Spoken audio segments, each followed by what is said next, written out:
चलिए बच्चे लोग, हम लोग इस वीडियो में CMA intermediate financial accounting paper का जो एमसीक्यू का नया बुकलेट दिया ना इंस्टीट्यूट, उसको पूरा सॉल्व करेंगे।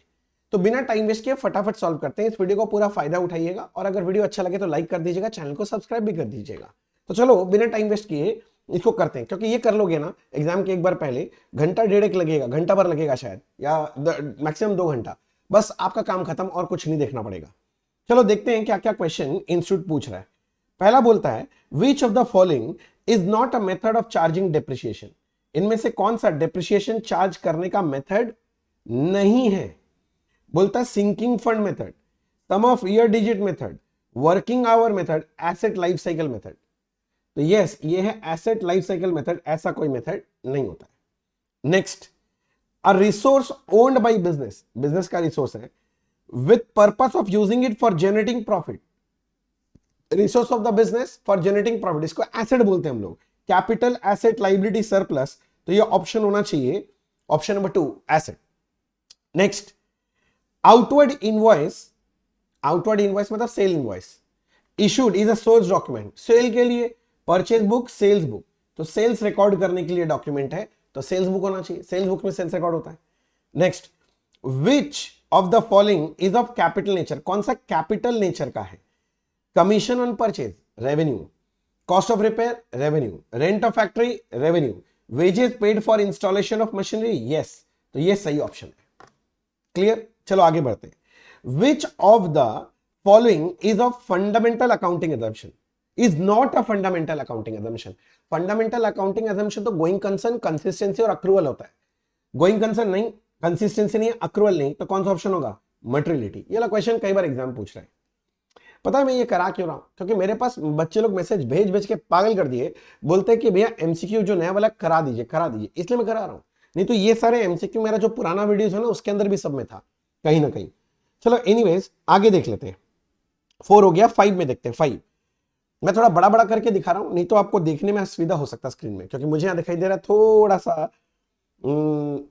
थोड़ा धुंधला धुंधला है, इसीलिए मैं थोड़ा बड़ा करके दिखा रहा हूं जिससे अभी आप भी पढ़ सके मेरे साथ।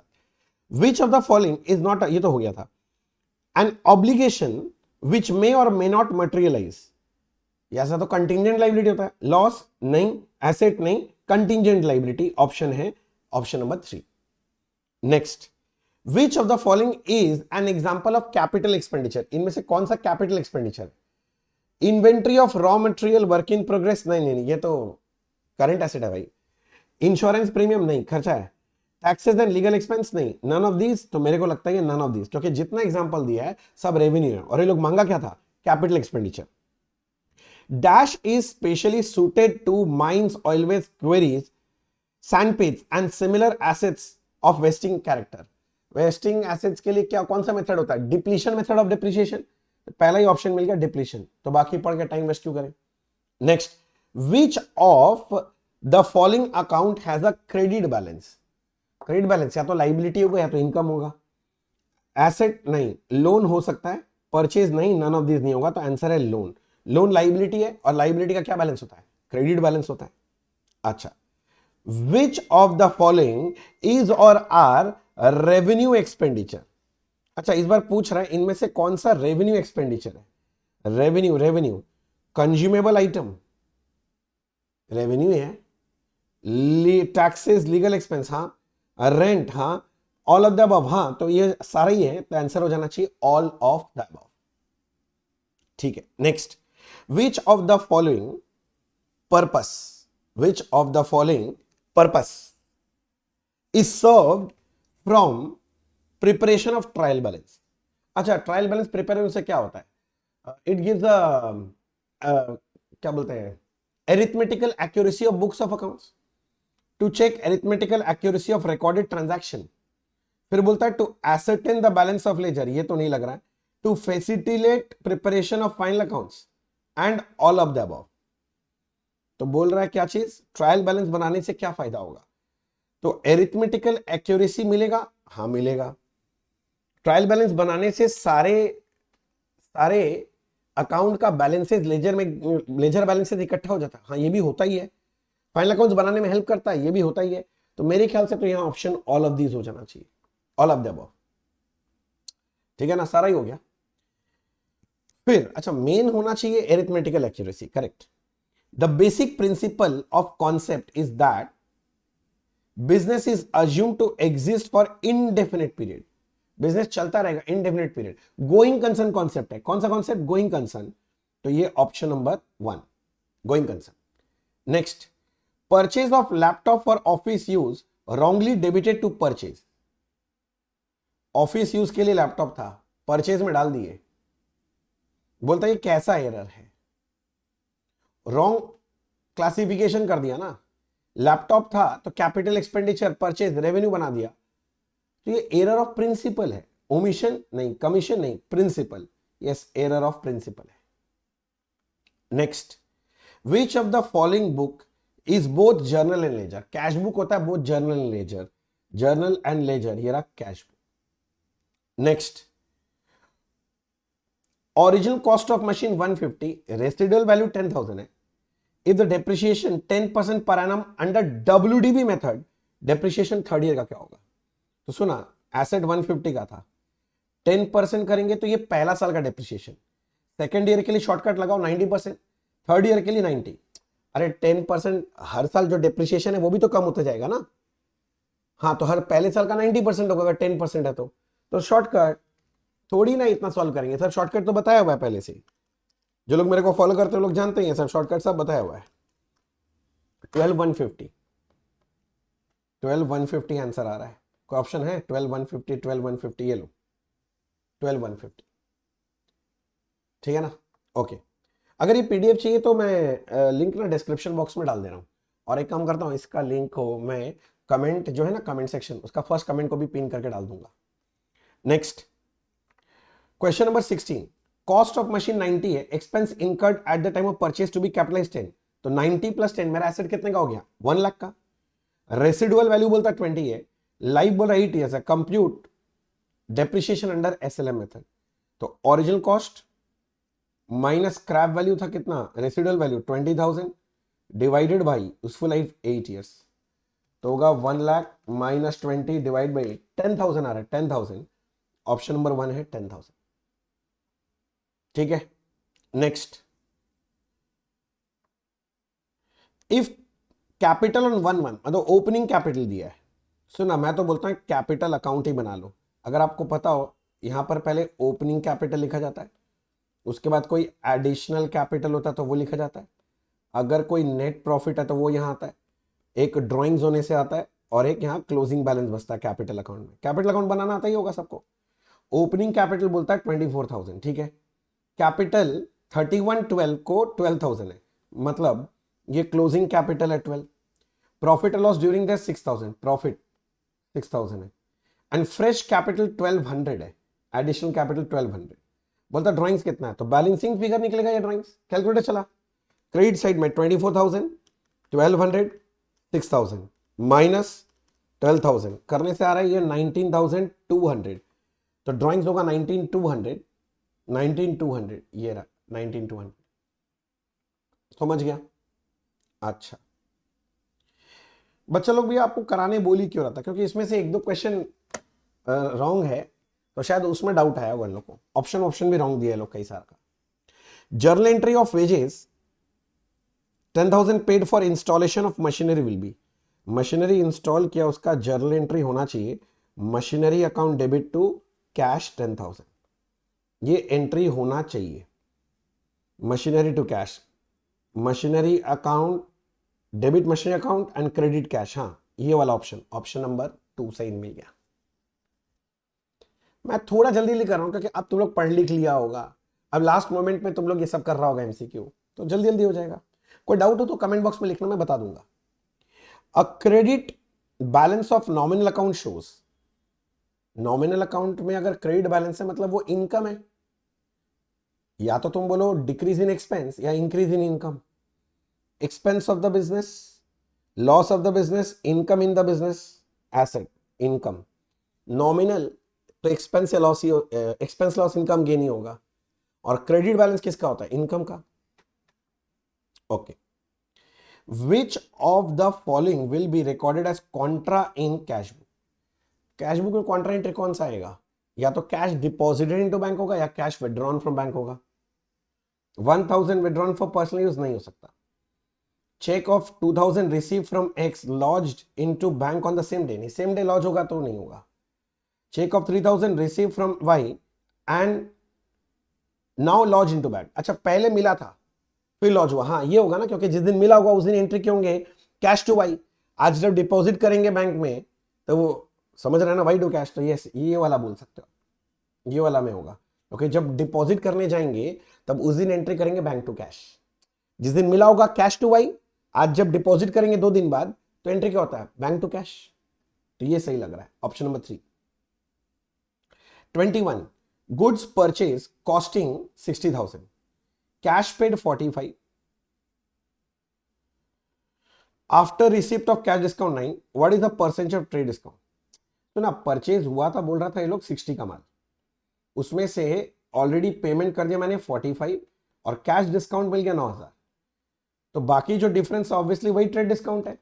तो 60 में से 45 हटाओ और 9 हटाओ, कितना बचेगा 6,000 रुपया ट्रेड डिस्काउंट। परसेंटेज पूछा था तो मेरा discount 6,000 on a purchase of 60,000, percentage है तो मैं बोलूंगा मेरा ट्रेड डिस्काउंट 10% है। किसी को ये कॉपी करने का मन है तो पॉज करके इसको लिख लेना, मैं वेट करके क्या करूंगा। आप वीडियो देख रहे हो, वीडियो के आप मालिक हो गए, अब तो जैसे इच्छा वैसे नचाओ।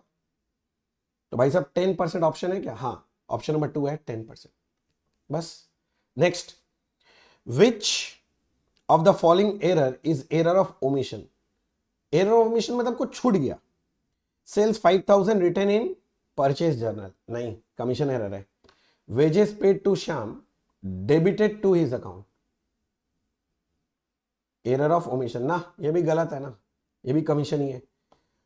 Total of sales journal has not been posted to sales account, हाँ पोस्टिंग करना भूल गया, ओमिशन, ऑप्शन नंबर 3। ठीक, next, a credit sale of goods to Aamir. Credit sale of goods to Aamir तो एंट्री होता है, सही एंट्री करोगे तो Aamir account debit to sales 600 है। Was recorded in purchase book, ए लो नालायक, परचेज बुक में रिकॉर्ड कर दिया मतलब एंट्री किया है purchase account debit to Aamir 600। बोलता रेक्टिफिकेशन क्या होगा, तो रिवर्स ऑफ रॉन्ग कर दो, तुमको पता ही होगा तरीका, रिवर्स कर दो रॉन्ग का। तो Aamir account debit to purchase 600। अब रेक्टिफिकेशन एंट्री बोला तो इन दोनों को कंबाइन कर दो, तो नेट में बनेगा Aamir account debit 1200 to sale 600 and to purchase भी 600। तो Aamir debit 1200 to sale to purchase 600। अब तुमको देखना है इनमें से कौन सा करेक्ट ऑप्शन है।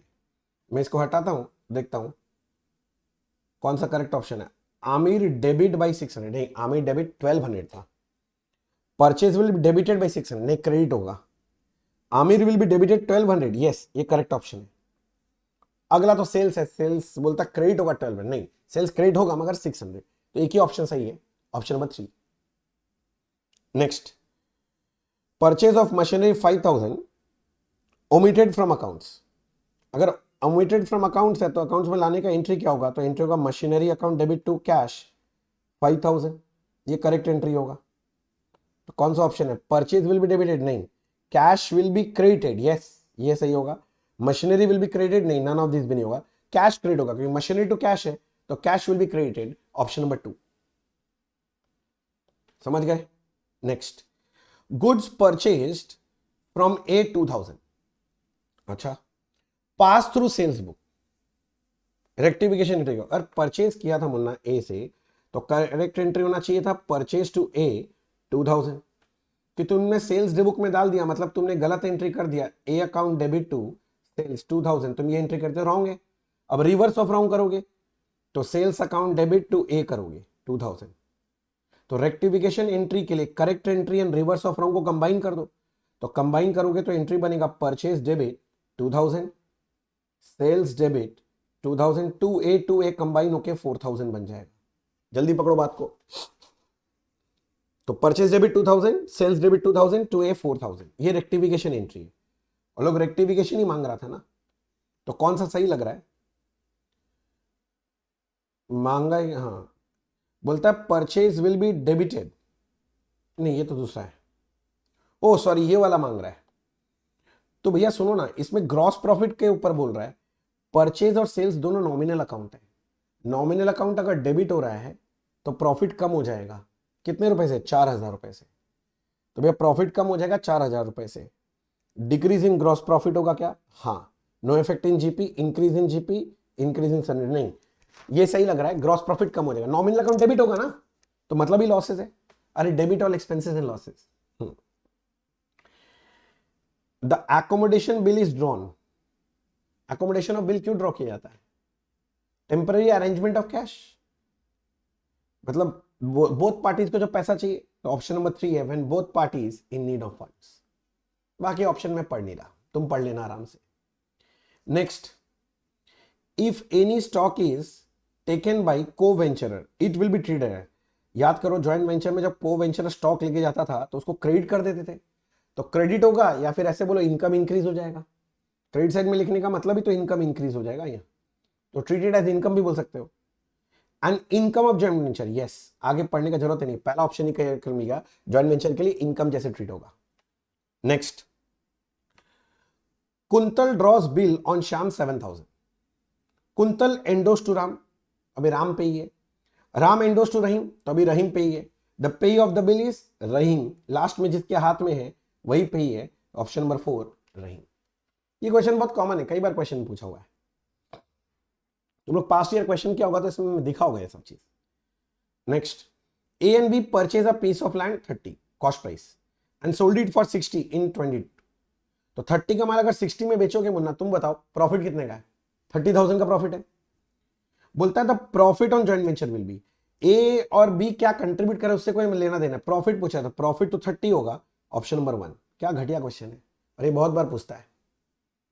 चलो कोई बात नहीं, तुम लोग इतना इंटेलिजेंट बच्चा, इंस्टीट्यूट इतना इजी क्वेश्चन पूछ रहा है, हमको तो करने का मन नहीं कर रहा। Which of the following is or are the basic features of joint venture. Joint venture terminable nature का होता है, शॉर्ट पीरियड का होता है, ये पार्टनरशिप नहीं होता है। The profit or loss on joint venture is shared between co venture in agreed ratio, हाँ ये ट्रू है, true. The co venture may or may not contribute capital, ये भी ट्रू है।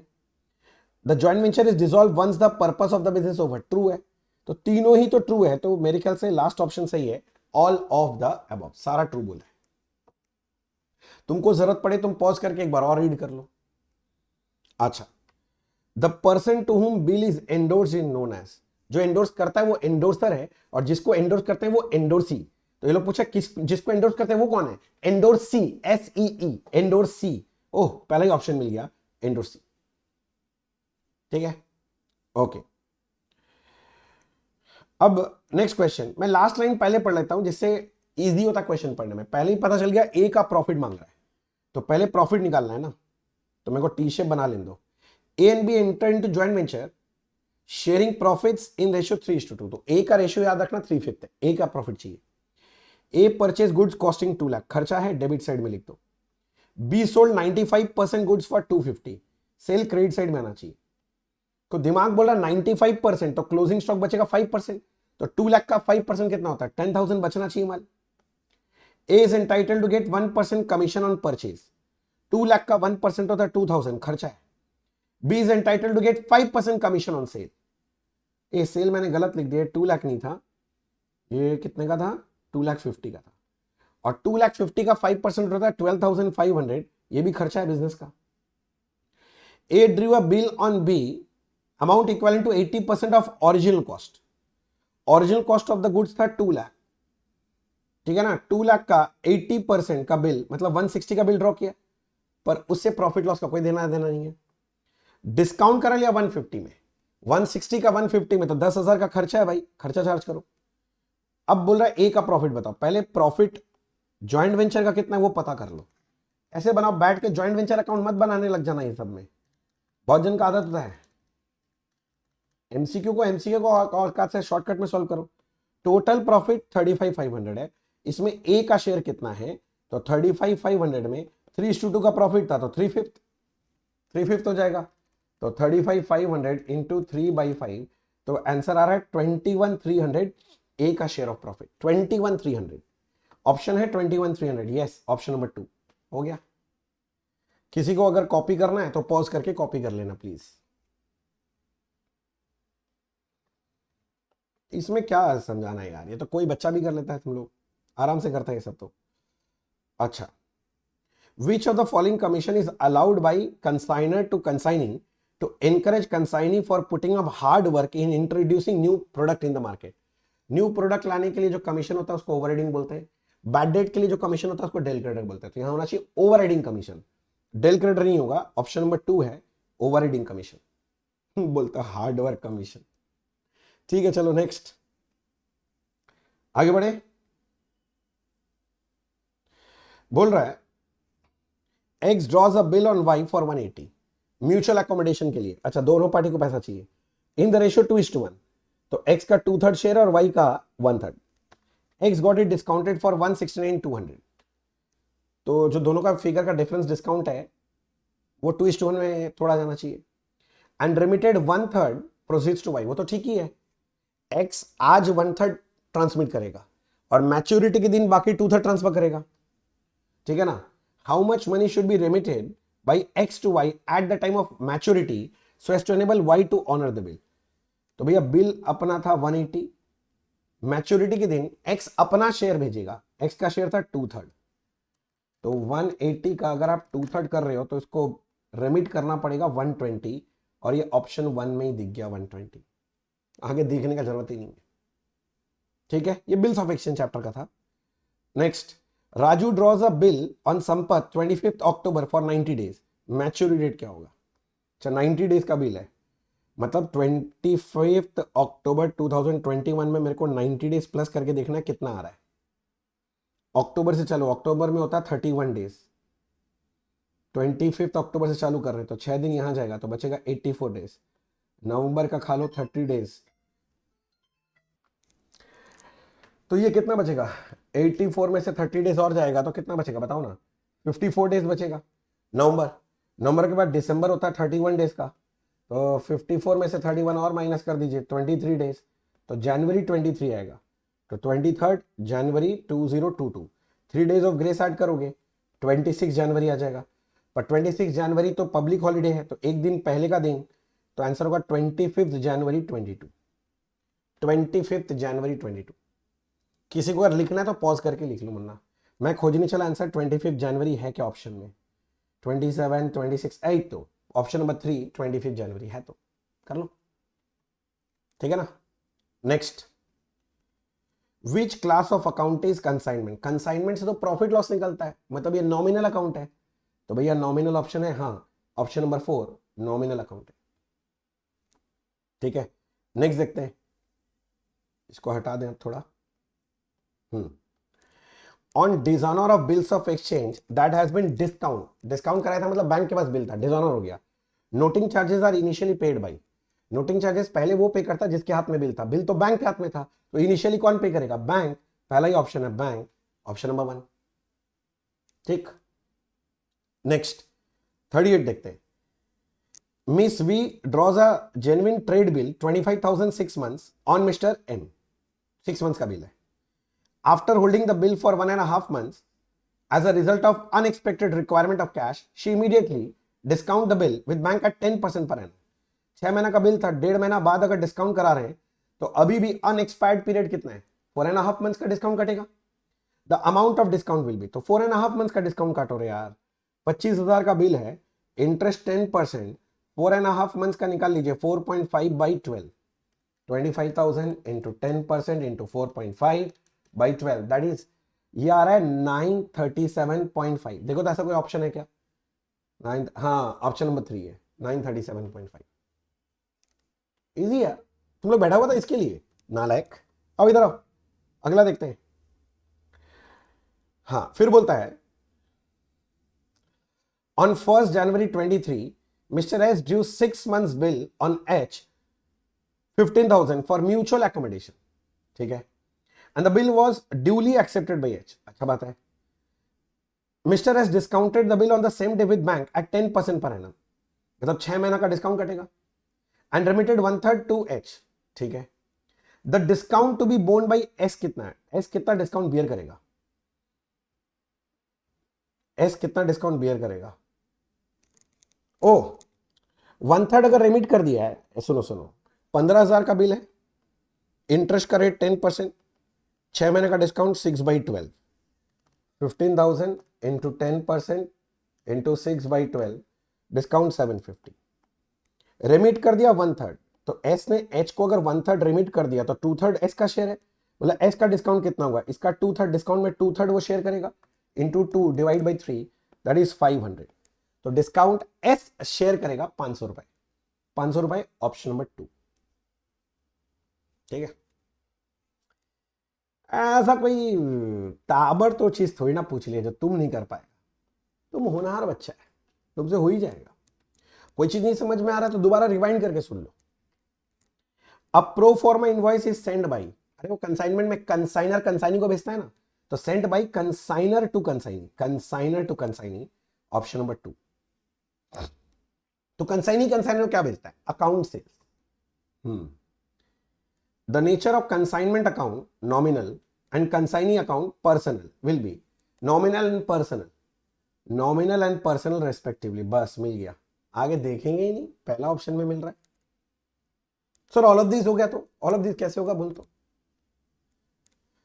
अच्छा, यहां निकालने बोल रहा है कंसाइनमेंट स्टॉक, वही क्लोजिंग स्टॉक का वैल्यू निकालना है। देख लेते हैं। X of Kolkata send 400 bags of jute to T of Tamil Nadu costing 200। 400 bags भेजे हैं एट द रेट 200, 4 दूनी 8, 80,000 का। कंसाइनर एक्सपेंस 2000, ये तो जुड़ जाता है। वाई का नॉन सेलिंग एक्सपेंस मतलब नॉन रिकरिंग 2000, ये भी जुड़ जाएगा। सेलिंग एक्सपेंस ना, ये कॉस्ट में नहीं आता है। 300 बैग सोल्ड, ए 400 में से 300 सोल्ड हो गया तो अनसोल्ड कितना बचा है, 100 बैग, और उसी का वैल्यू निकालने बोला, पर 100 बैग का कॉस्ट कितना है। तो सुना है, टोटल बैग जो 400 है ना, इसका कॉस्ट है 84,000। तो क्लोजिंग स्टॉक 100 बैग का कॉस्ट कितना वो ये पूछ रहा है। तो 84,000 अगर 400 बैग का दाम है तो 1 बैग का दाम होगा डिवाइड बाई 400, तो 100 बैग के लिए इनटू 100, तो ये आ रहा है 21,000। तो क्लोजिंग स्टॉक का वैल्यू कितना होगा पूछ रहा था, ये होना चाहिए 21,000। एमसीक्यू का बनना, अब बैठ बैठ के इतरा इतरा के लिखूंगा तो कैसे चलेगा, तुमको भी शॉर्टकट समझना चाहिए। नहीं समझ में आया तो पूछ लो, वापस देख लो वीडियो, समझ में आ जाएगा। 21,000 क्लियर हो गया सबको? Yes sir. तो 21,000 ऑप्शन कौन सा ये देखना पड़ेगा ना, 21 ये रहा ऑप्शन, मिल गया। ऑप्शन नंबर 4 ये रहा, मतलब 4। अच्छा 43, गुड्स विल बी सेंट, निकालने क्या बोला है, find out the invoice price of goods sent on consignment. अच्छा गुड सेंट का इनवॉइस प्राइस बोलता है, goods will be sent on consignment at invoice price which is 20% above cost price, CP IP load. 20% है loading above cost price, cost 100 है तो IP 120। 1/5 of the goods costing 60 at damage in transit, तो 1/5 damage हो गया, मतलब good sent का बताओ invoice price कितना था। तो 1/5 का अगर कॉस्ट 60 है तो टोटल गुड्स का कॉस्ट होगा 60 इंटू 5/1, यानी 3 लाख रुपया। ये तो कॉस्ट है, पर मुझे इनवॉइस प्राइस निकालना है। 3 लाख कॉस्ट प्राइस है, कॉस्ट को 100 से डिवाइड करो, इनवॉइस प्राइस चाहिए 120 से मल्टीप्लाई करो, तो 3 lakh into 120 divide by 100, answer आएगा 3,60,000। तो invoice price of good sent is 360। समझ में आ गया 360, कैलकुलेशन इजी। अच्छा 360, तो मेरे को 360 बैठाने तो कौन सा ऑप्शन है, 360, हाँ ऑप्शन नंबर 3 है 360, मिल गया। नेक्स्ट, एक्स ऑफ कोलकाता, पहले देख लेते अमाउंट ऑफ, फिर से क्लोजिंग स्टॉक निकालने बोला, consignment stock. X of Kolkata sends 100 boxes to Y of Delhi costing 200 each. हम लोग 100 बॉक्स बेचे कॉस्टिंग 200, मतलब 20,000 का। कंसाइनर एक्सपेंस 4,000, तो 4,000 इसमें ऐड हो जाएगा। 1/10 of the boxes were lost in transit, 100 का 1/10 मतलब 10 boxes are lost in transit, तो गुड्स लॉस्ट इन ट्रांजिट तो माइनस होगा ना। तो ना 24,000 दाम था टोटल का, तो 10 बॉक्सेस का कितना होगा, 24,000 दाम था अगर 100 बॉक्स का, तो 10 बॉक्स का दाम होगा 2400। तो मैं ये समझा रहा हूँ, goods lost in transit minus कर दीजिए, 24,000 माइनस 2400, 21,600 है। 90 बॉक्स का दाम, जल्दी बात को पकड़ो। लॉस्ट इन ट्रांजिट के बाद मेरे पास 90 बॉक्सेस बचा है जिसका नाम है 21,600। आगे consignees non selling expense 900, selling 500, selling तो ऐड नहीं होगा, नॉन सेलिंग ऐड हो जाएगा 900, तो 900 ऐड हो गया तो इसका दाम बन गया 22,500। ये 90 यूनिट्स का दाम है। फिर बोलता है तो 90 यूनिट्स रिसीव बाई कंसाइनी है, ठीक है, 2/3 of receive by consignee sold, तो 2/3 सोल्ड हो गया तो अनसोल्ड कितना बचेगा 1/3, तो 90 का 1/3 बच गया, मतलब 30 यूनिट्स का दाम कितना ये निकालना है। तो 22,500 अगर 90 यूनिट्स का दाम है तो 30 यूनिट्स का दाम इंटू 30, तो ये करके आएगा 7,500, तो क्लोजिंग स्टॉक का वैल्यू होना चाहिए 7,500। मैं एमसीक्यू स्टाइल में सॉल्व कर रहा हूं, मैं इतना इतना के पूरा डिटेल में नहीं लिख रहा मुन्ना। तुमको समझ में आ गया 7,500। अब ये देखो कोई ऑप्शन है क्या 7,500, देखें 7,500 7,500 है, नहीं यही तो है, तो ऑप्शन नंबर 2 हो गया। नेक्स्ट प्रॉफिट ऑन कंसाइनमेंट पूछ रहा है, तो एक कंसाइनमेंट अकाउंट ऐसे टी शेप में ड्रॉ कर लो। A sends out good costing 2 lakh, तो जीएसटी यहां पर आएगा, good send on consignment. Consignor expense 5,000 वो इधर आ जाएगा। Consignor's expense in relation to sale, खर्चा ही है ना 3,000। 4/5 of the goods were sold 20% above cost, सुनना 2 लाख का 4/5 बोलता है 20% अबव कॉस्ट, तो प्लस 20% करके बेच दे। 2 लाख इंटू 4/5 जो भी आ रहा है 20% अबव कॉस्ट, तो 192 में बिक गया। प्रॉफिट अभी मत निकाल देना, 4/5 अगर बिका है तो 1/5 तो अनसोल्ड है ना, तो अनसोल्ड क्लोजिंग स्टॉक का वैल्यू निकालना पड़ेगा। तो कैसे निकालोगे, 2 लाख दाम था, कंसाइनर का खर्चा था 5,000, इन रिलेशन टू अगर कोई खर्चा सेल है तो वो तो नॉन रिकरिंग नहीं है, रिकरिंग है, वो तो क्लोजिंग स्टॉक का वैल्यूएशन में नहीं आएगा। तो 2,05,000 टोटल सामान का दाम है, अनसोल्ड स्टॉक बचेगा 1/5, 4/5 सोल्ड हो गया था ना 1/5, तो क्लोजिंग स्टॉक का वैल्यू होगा 2,05,000 का 1/5, दैट इज 41,000, तो क्लोजिंग स्टॉक 41 बैठा लो, तो डिफरेंस का फिगर प्रॉफिट हो जाएगा 1,92,000 plus 41,000 minus 2 lakh minus 5,000 minus 3,000, answer आ रहा 25,000 प्रॉफिट। ऑप्शन नंबर 1 ही है 25,000। इसमें गलती क्या होगा पता है, आप क्लोजिंग स्टॉक निकालना भूल जाओगे बात बात में, यही है और कुछ था नहीं सब में। 25,000 ऑप्शन नंबर 8। नेक्स्ट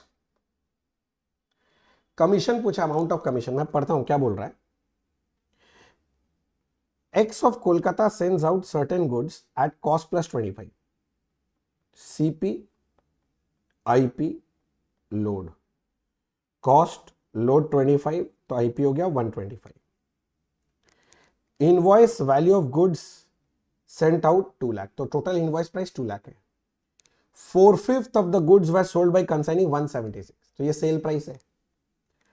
कमीशन बोलता है commission equals to 2% up to invoice price and 10% of surplus above invoice price, मतलब sale price minus invoice price. तो जो माल टोटल माल का इनवॉइस प्राइस तो 2 लाख था, हम बेचें तो 4/5 ही हैं, तो 4/5 जो माल बेचे हैं उसका इनवॉइस प्राइस कितना है 160, तो ये लोग बोलना चाह रहा है इनवॉइस प्राइस 160 का पहले 2% ले लीजिए, मैं बोला ओके। फिर ये लोग बोलता है प्लस कीजिए sale price 176 minus invoice price 160, ये लो, तो ये आ गया 3,200 प्लस 16 जाएगा 10% 1,600, तो कमीशन होगा 4,800। देख लो किसी को अगर दिक्कत है, जो मेरा पहला वीडियो कर रखा है एमसीक्यू का, ऐसा भर भर के सम किए, कर लेना चाहिए तुमको मेरा वो सब वीडियो पहले।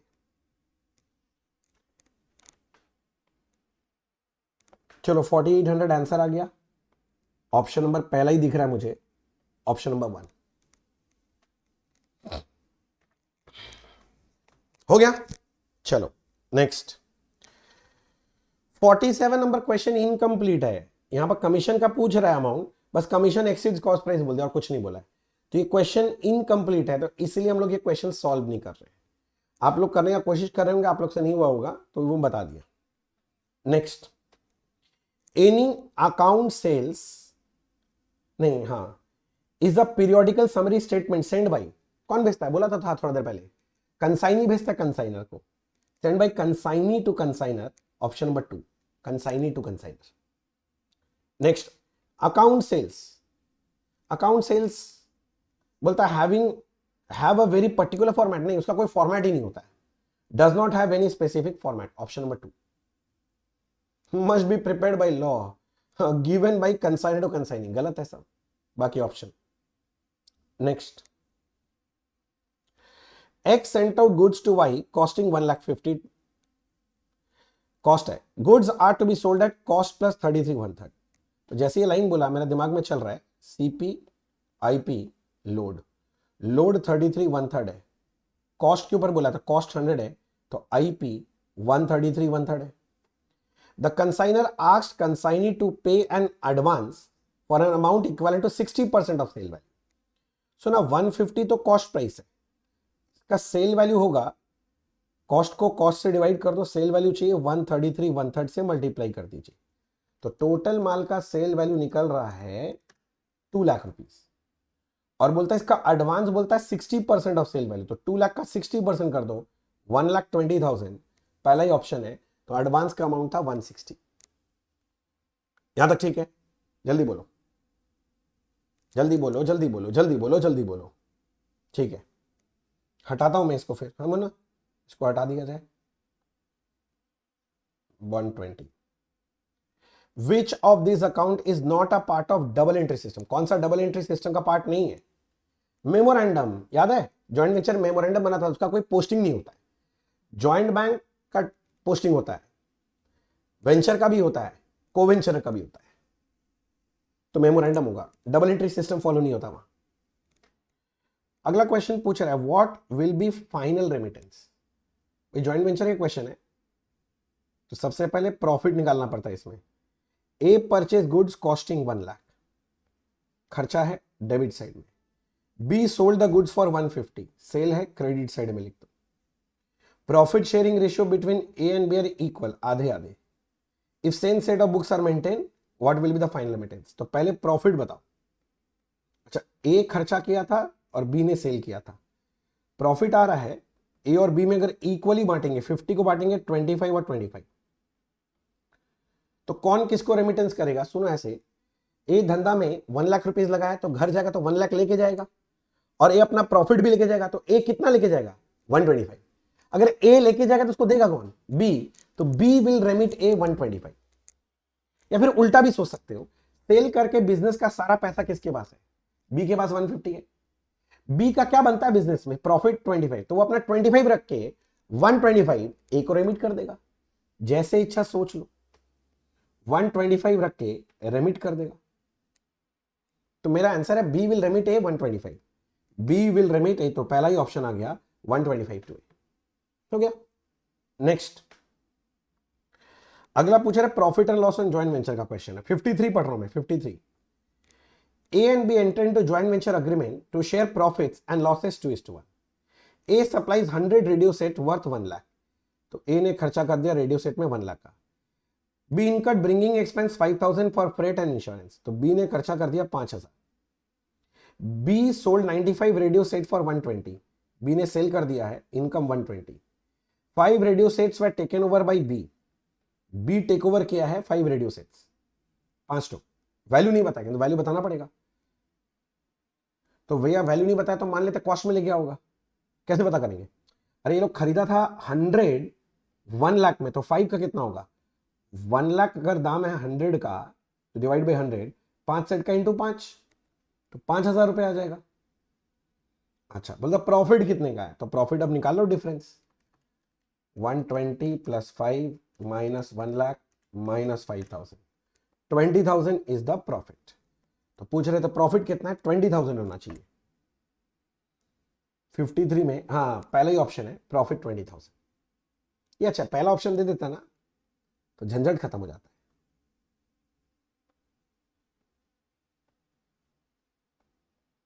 Next 54, A purchase goods costing 42,500, A purchase किया गुड्स 42,500 खर्चा है, B sold goods costing 40 for 50, तो सेल प्राइस 50 रिकॉर्ड होगा। Balance of the goods taken over by A at 4,000, A लेके चला गया, क्रेडिट कर दो, मतलब प्रॉफिट कितना है बता दो, 50,000 प्लस 4,000 माइनस 42,500, तो प्रॉफिट है 11,500, दैट इज ऑप्शन नंबर ए। अब ये सब ज्वाइंट वेंचर के लिए बैठ के मैं ज्वाइंट वेंचर का अकाउंट नहीं बनाने वाला, टी शेप बनाओ, इनकम साइड में इनकम, एक्सपेंस साइड में एक्सपेंस लिखो, जो बचपन से आता है, बस काम खत्म करो, टाइम वेस्ट मत करो मुन्ना, समझ गया ना बात मेरा? अच्छा नेक्स्ट, ए परचेज नहीं, क्या निकालना क्या था, amount of stock taken over will be, ठीक है देख लेते हैं। A purchase 1000 kg of rice 200 each, ठीक है, कैरेज 2000 खर्चा हुआ है, insurance 3000, 4/5 of the boxes were sold by B at 250 each, तो सुनना 1000 का 4/5 कितना होगा, 800 बॉक्सेस बेच दिया, 200 बचा हुआ है, remaining stock was taken over B at cost, तो 200 बचा हुआ है वो लेके जाएगा, बोलता स्टॉक टेकन ओवर का वैल्यू क्या होगा, एक 200 बचा हुआ है और 200 ईच है, एक एक बॉक्स का कॉस्ट कितना है 200, तो कितना में टेक ओवर करेगा 40,000, ये भी ऑप्शन नंबर ए है। बात समझ गया ना? अरे भाई 1000 बॉक्सेस था, उसमें से 4/5 यानी 800 तुम बेच दिया, 800 बेच दिया तो कितना बचेगा 200, और एक एक बॉक्स का कॉस्ट 200 है, तो भैया जो बॉक्स टेक ओवर है उसका वैल्यू कितना है 40,000, वही तो मैं बोल रहा हूं, ठीक है ओके। अच्छा जी आगे देखते हैं और क्या है। The party who is order to pay the amount is known as, समझा, मतलब जिसको ऑर्डर किया गया जो पैसा देगा, देता कौन है, ड्रॉई, यस, तो देगा कौन पैसा, ड्रॉई, पे ड्रॉवर नहीं, ड्रॉ तो ड्रॉ करता है बिल, हाँ ड्रॉई तो पे करना है। Next, retirement of bill means, retirement of bill means payment before maturity, कौन सा ऑप्शन है, ये ऑप्शन नंबर 4 है, पेमेंट बिफोर ड्यू डेट, वही maturity date. Next, X draws a bill on Y 3,000, Y endorsed to Z, तो Z पे ही है, Y will pay the amount of the bill to, किसके पास लास्ट में, holder of the bill को पे होता है, होल्डर ऑफ द बिल कौन है Z, तो Z को पे होगा Z, यही पे है, यही होल्डर ऑफ द बिल है in due course. Next 59, X sold goods to Y for 3 lakh, ठीक है, half of the amount will be received in cash, half होगा 1,50,000 कैश में, बैलेंस थ्रू बिल, तो बैलेंस कितना बचेगा 150, तो 150 का बिल बनेगा, for what amount X should draw bill on Y, 1,50,000, ये क्या सोचने का, ये कोई समय पता नहीं, ये पास्ट ईयर क्वेश्चन में भी वाला समय तुम लोग दिखाई होगा, तुम लोग के लायक ये समय बता, तुम लोग सच बोल। Next question number 60, on 1st April, A sold goods 10,000 to B and drew a bill 3 months. 3 months का बिल है 10,000 का. A discounted the bill with bank 15%. Amount of discount will be. तो तुरंत डिस्काउंट किया, कुछ तो बोला नहीं, मान लेते तुरंत डिस्काउंट किया है, तो 10,000 में 15% 3 मंथ्स पहले डिस्काउंट किया, तो 3 मंथ्स का इंटरेस्ट डिस्काउंट कटेगा 3 मंथ्स का. अब कोई फालतू मत बोलना कि पर एनम नहीं दिया है तो क्या करें, वो सब चीज नहीं होता है, क्लास 11-12 में तुम नहीं है. 375 आना चाहिए आंसर, 375 ऑप्शन है, ऑप्शन नंबर 3 375. ये इजी क्वेश्चन था. Next, at the end of accounting year capital expenditure are shown in. Balance sheet के एसेट साइड में दिखाते हैं सारे capital expenditure, asset side of balance sheet, पहले ही ऑप्शन मिल गया, आगे पढ़ने का ही नहीं है. Next, if average inventory is 125, average inventory समझते हो, opening stock plus closing stock divided by 2, ये लोग बोल रहा है ये 1,25,000 है. Closing inventory is 10,000 less than opening inventory. बोलता है जो क्लोजिंग स्टॉक है ना तुम्हारा, वो ओपनिंग स्टॉक लेस 10,000 है, then value of closing will be, बोला क्लोजिंग का कितना है, तो सुनना, ओपनिंग स्टॉक तो ओपनिंग स्टॉक है और क्लोजिंग स्टॉक का मतलब है opening stock minus 10,000, this divided by 2 is 125। अब आपको सॉल्व करना आना चाहिए, 2 ठो ओपनिंग स्टॉक हो गया, ये 2 उधर चला जाएगा तो ये 250 हो जाएगा, और ये -10 है, ये -10 है ना, उधर जाएगा तो क्या हो जाएगा +10, समझ रहे हैं ना। तो ओपनिंग स्टॉक कितने का हो जाएगा 260/2 मतलब 130, पर ये लोग ओपनिंग स्टॉक नहीं मांगा था, ये लोग मांगा था क्लोजिंग स्टॉक। तो तुम्हारा जो क्लोजिंग स्टॉक है वो ओपनिंग स्टॉक -10 है, अगर ओपनिंग स्टॉक 130 है तो 130 -10 कर देना तो आ जाएगा 120। तो हमारा opening stock sorry closing stock कितने का 120, ठीक है। 120 ऑप्शन है भी कि नहीं है ये भी तो देखना पड़ेगा। 120 हाँ है ये लास्ट वाला ऑप्शन 120, ऑप्शन नंबर 4। 62 तक तो हो गया। नेक्स्ट क्वेश्चन चले, चलो 63 कर रहा हूं, ठीक है। क्या बोल रहा है, as on 31st March 23 debtor and additional bad debt were 8 lakh and 10,000 respectively. तो डेटर 8 लाख है, एडिशनल बैड डेट 10,000 है, तो सच में डेटर 8 लाख का थोड़ी ना है, 8 लाख में से 10,000 हटाओ तो सच में तुम्हारा डेटर कितने का है 790, ये बोलना चाह रहा है। अच्छा, if provision for bad debt is made 5% on debtor then amount of provision, तो बोल रहा है 5% अगर प्रोविजन है तो बताओ प्रोविजन का अमाउंट कितना होगा। तो 7,90,000 का 5% 39,500 होना चाहिए, और ये ऑप्शन है मुन्ना, ये रहा ऑप्शन नंबर 3, ठीक है। Next, income and expenditure is a nominal account है, इनकम एंड एक्सपेंडिचर ही बोल रहा है, नॉमिनल है। रिसिप्ट्स एंड पेमेंट ये तो कैश बुक को रिप्रेजेंट करता है, ये रियल अकाउंट होता है, it is a real account.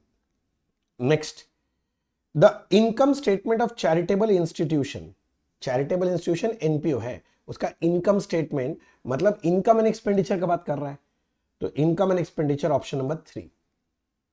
Next, dash is similar to profit and loss account, income and expenditure account is similar to profit and loss. Profit making concern PL बनाता है और non profit income and expenditure, similar है। अच्छा, next बोल रहा है capital वैपिटल बोल रहा है, तो बेटर है कैपिटल अकाउंट बना लो, मैं तो यही बोलता हूं हमेशा। कैपिटल में आपको पता होना चाहिए, ये रहता है ओपनिंग कैपिटल, फिर आता है इधर में एडिशनल कैपिटल, फिर अगर कोई नेट प्रॉफिट है तो वो इधर आता है, 2 ड्रॉइंग्स इधर आता है और 2 क्लोजिंग बैलेंस इधर आता है। पढ़ते हैं, from the following details estimate the capital as on 31/3/23, closing capital मान रहा है, कैपिटल 1/4 का 410, ओपनिंग कैपिटल दे दिया है 410, ड्रॉइंग्स बोलता है 40 है, लो 40 है, प्रॉफिट 50 है, एडिशनल कैपिटल नहीं बोला तो 0 है, बोल रहा है क्लोजिंग कैप, बैलेंसिंग फिगर निकाल लो, 4 लाख 10,000 प्लस 50 माइनस 40, तो क्लोजिंग तुम्हारा फेवरेट फिगर आ गया 420, 4,20,000 तुम्हारा फेवरेट फिगर है ना, ये ऑप्शन नंबर 3 420, ठीक है। चलो ये भी हो गया, इसको हटा देते हैं। मेरे को कैपिटल अकाउंट बना के अच्छा लगता है, तुम अगर एडलेस करके करना चाहता है तो भी वही आंसर आएगा, करके देख लो, ठीक है ना, उसके लिए माताफोड़ी नहीं है। Next 69, which of the following item does not match with receipts and payment account, कौन सा रिसिप्ट एंड पेमेंट से मैच नहीं करता। It is a summarise cash book, हाँ, transactions are recorded in it on cash basis, हाँ, it records revenue transaction नहीं capital revenue दोनों आता है, it serve the purpose of real account, हाँ, तो ये वाला गलत हो गया ना, क्योंकि इसमें कैपिटल रेवेन्यू दोनों रिकॉर्ड होता है रिसिप्ट्स एंड पेमेंट में। याद करो जो लोग मेरे से क्लास कर रखा है, ये मेरे यूट्यूब में भी वीडियो डाला हुआ है, उसमें मैं सारा पॉइंट्स फीचर्स लिखाता हूँ, उसमें फीचर लिखाया हुआ है। मैं तो बोलता हूं मैं जो क्लास कराया उसका पूरा पढ़ लो, सारा चीज कवर्ड है। अच्छा, क्या बोल रहा है देखते हैं, the figure of subscription receive appearing in receipts and payments account, receipts and payments में कितना जाएगा। अच्छा, कितना मिला है, सीधा बात वही है। Income and expenditure account show subscription 10,000, तो बोलता है इनकम एंड एक्सपेंडिचर में 10,000 है, ठीक है। Subscription accrued in the beginning of the year and eight the end of the year 1,000 and 1,500।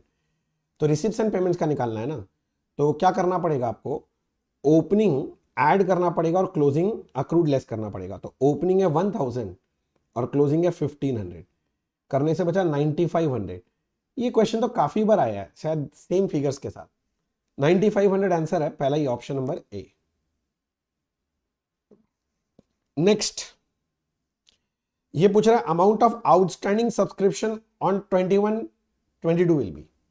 21-22 का आउटस्टैंडिंग सब्सक्रिप्शन कितना है देखते हैं।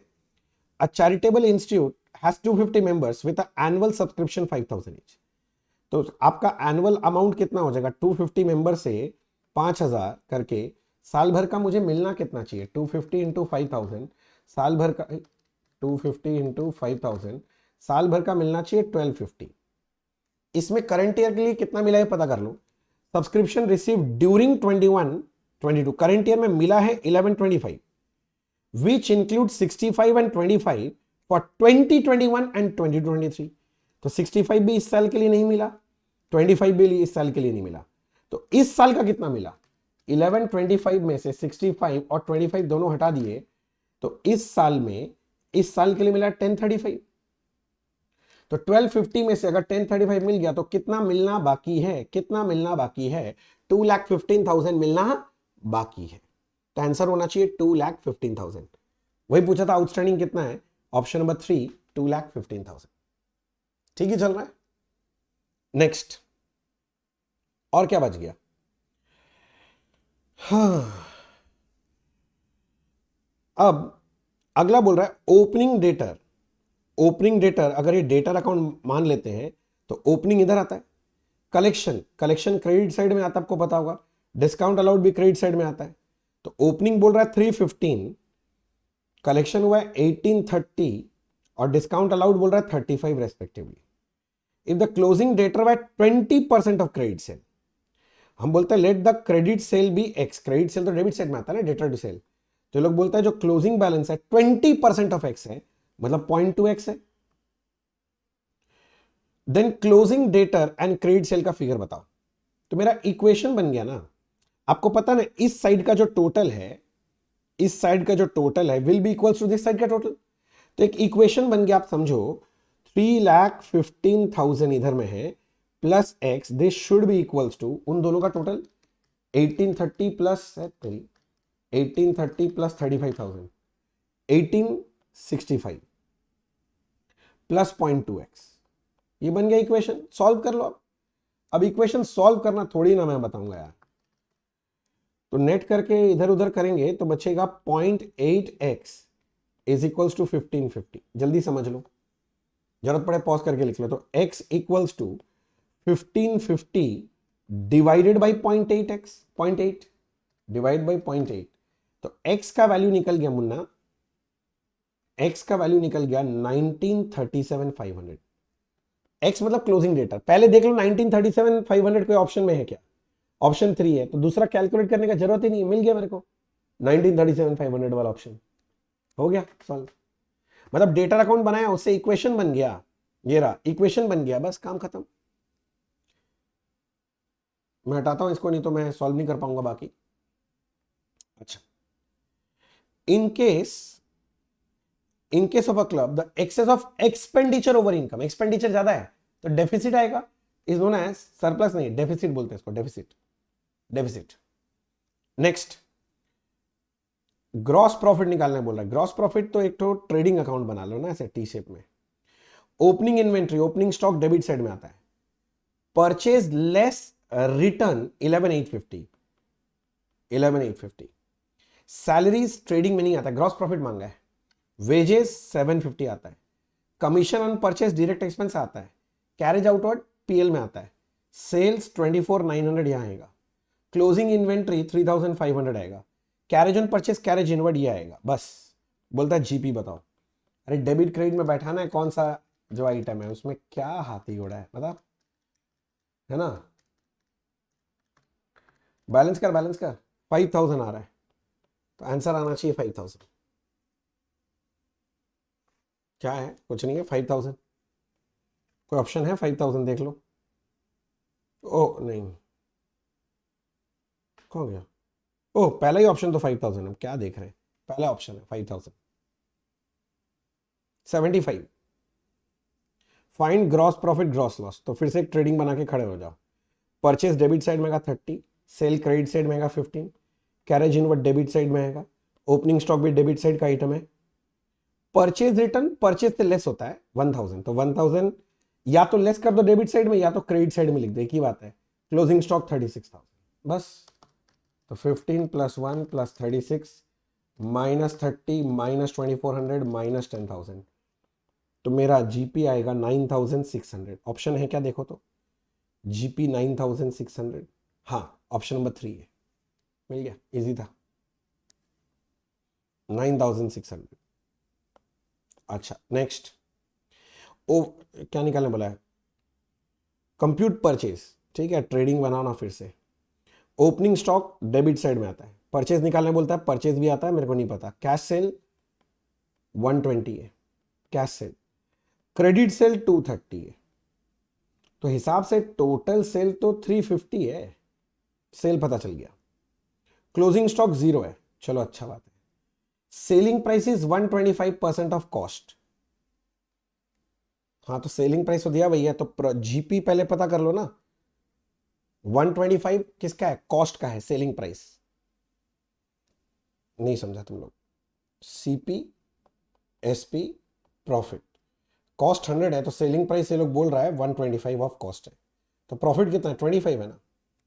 अगर सेल मेरे को पता है 350 टोटल में है, देखना टोटल 350 था, प्रॉफिट निकालना है तो सेल को सेल से डिवाइड करो 125, प्रॉफिट चाहिए 25 से मल्टीप्लाई कर दो, तो 350, 70,000 की जीपी आ गया। तो परचेज का फिगर कैसे निकालोगे? Balancing figure. क्रेडिट साइड में कितना कितना है? एक तो सिर्फ 350 है, डेबिट साइड में 150 और 70 हटा दिया, तो परचेज आ जाना चाहिए 130। परचेज पूछा था कितना? 130, बैलेंसिंग फिगर 130 130 130। हाँ, तुमको प्लस माइनस करके निकालना है तो निकाल लो, मेरे को कोई दिक्कत नहीं, मेरे को लगता है इजी है, तुम क्यों माथा लगाएं ज्यादा में, ये तरीका ज्यादा इजी नहीं है? होगा भैया। अच्छा नेक्स्ट, द नेक्स्ट क्या पूछ रहा है? The total good sold on credit, credit sale का बात कर रहा है। क्रेडिट सेल, सेल तो किससे रिलेटेड? डेटा, तो डेटा अकाउंट बना लो। The opening and closing balance of data is 30 and 40, तो ओपनिंग बैलेंस डेबिट साइड में आएगा, क्लोजिंग बैलेंस इधर आ जाएगा। कैश कलेक्टेड बोला 240, क्रेडिट साइड में आना चाहिए। डिस्काउंट अलाउड 15, क्रेडिट साइड में आना चाहिए। बैड डेट 10, क्रेडिट साइड में आना चाहिए। बस बोलता क्रेडिट सेल कितना है, बैलेंस कर लो, 240 15 10,000 40 -30, बैलेंसिंग फिगर क्रेडिट सेल निकल गया 2,75,000, बैलेंसिंग फिगर 275। डेटर अकाउंट तो आता ही है बनाना यार, इतना सिंगल एंट्री का सम किया तुम लोग। 275, ये रहा, ये ऑप्शन है 275।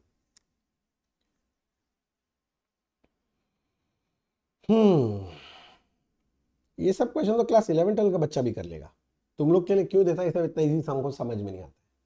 बोला आपको बड़ा जेलेसी हो रहा है भैया, तो हो रहा है तो हो रहा है। चलो अच्छा, क्या पूछ रहा है देखो, if a traders net sale amount to 18, sale 18 का, हिज ग्रॉस प्रॉफिट इज 60%। अच्छा मैं पीएल बनाया, इधर में बोलता है जीपी है 60%, 18,000 का 60% होता है 10,800। Net profit is 40, net profit इधर आता है 40%, तो 18,000 का 40% 7,200 है। बोलता है एक्सपेंस कितना है, तो एक्सपेंस डिफरेंस का फिगर बैलेंसिंग फिगर निकाल लो, तो बैलेंसिंग फिगर है 3,600, तो मेरा एक्सपेंस है 3,600। अच्छा क्वेश्चन था ये, अच्छा था, 3,600। पीएल पता होना चाहिए कि जीपी और एनपी का डिफरेंस एक्सपेंस ही होता है। चलो ठीक है, what is the amount of net profit loss बोल रहा है, जैसे प्रॉफिट लॉस बोला मेरा मन बोल रहा है भैया कैपिटल अकाउंट बना। A firm had a capital balance 1 lakh at the beginning of the year, तो ओपनिंग कैपिटल ये दिया हुआ है 1 लाख का है, At the end of their firm has a total asset of 150 and liability 70. Asset minus liability करने से क्लोजिंग कैपिटल मिल जाएगा जो कि 80,000 आ रहा है. If the total withdrawal during the period is 30, drawings ये 30 बोल रहा है. मतलब what is the amount of net profit, तो भैया नेट प्रॉफिट बैलेंसिंग फिगर आएगा 30 प्लस 80 माइनस 1 लाख करने से 10,000 आ रहा है. तो नेट प्रॉफिट 10,000, पहला ही ऑप्शन है 10,000 प्रॉफिट. देख लो 10,000 प्रॉफिट हो गया. नेक्स्ट,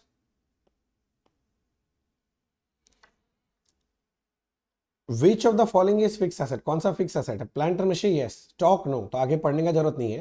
प्लांट एंड मशीनरी तो पढ़ना पढ़ लो. स्टॉक, डेटर, कैश ये सब तो करंट एसेट है. Next, a trial balance as on 31st December contains the following information. Trial balance में है लोन है 50,000 का, इंटरेस्ट है 12%. तो आपका एनुअल इंटरेस्ट कितना बनता है पहले बताओ. 50,000 का 12% 6,000 रुपए. किंतु अभी तक पेड हुआ इसमें से इंटरेस्ट बोलता है 3,800. तो मैं बोलूं 2,200 अभी भी आउटस्टैंडिंग इंटरेस्ट है. Interest debited to PL. PL में तो पूरा एनुअल फिगर जाता है 6,000. पीएल में कितना जाएगा, तो इतना क्या कैलकुलेट करना है 6,000. सोचना ही क्या है. पीएल तो अक्रूवल बेसिस में बनता है ना. अक्रूवल बेसिस में पूरे साल का खर्चा जाएगा. पूरे साल का 6,000 है तो 6,000 जाएगा. अच्छा, नेक्स्ट,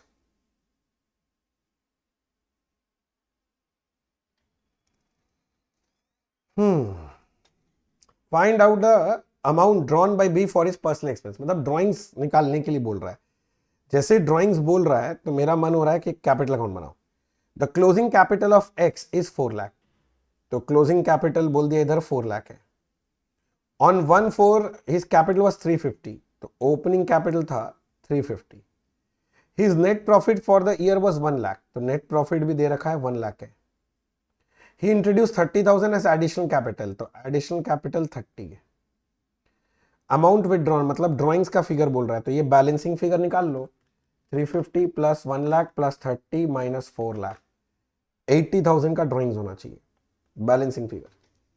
ये ज्यादा आसान नहीं है. तुम लोग एडलेस करते हैं, ज्यादा डिफिकल्ट है यार. 80,000. जो लोग मेरे साथ सिंगल एंट्री किया वो लोग जानता है, मैं तो कैपिटल अकाउंट सिखाता हूं उसमें, मैं बनाने बोलता ही हूं.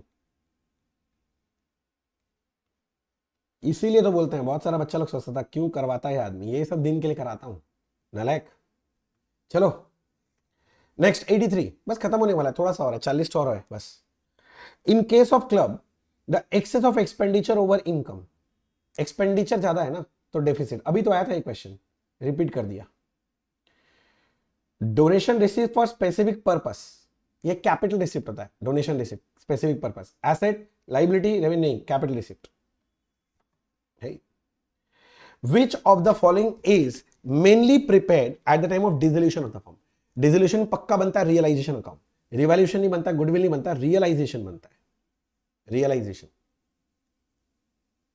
नेक्स्ट,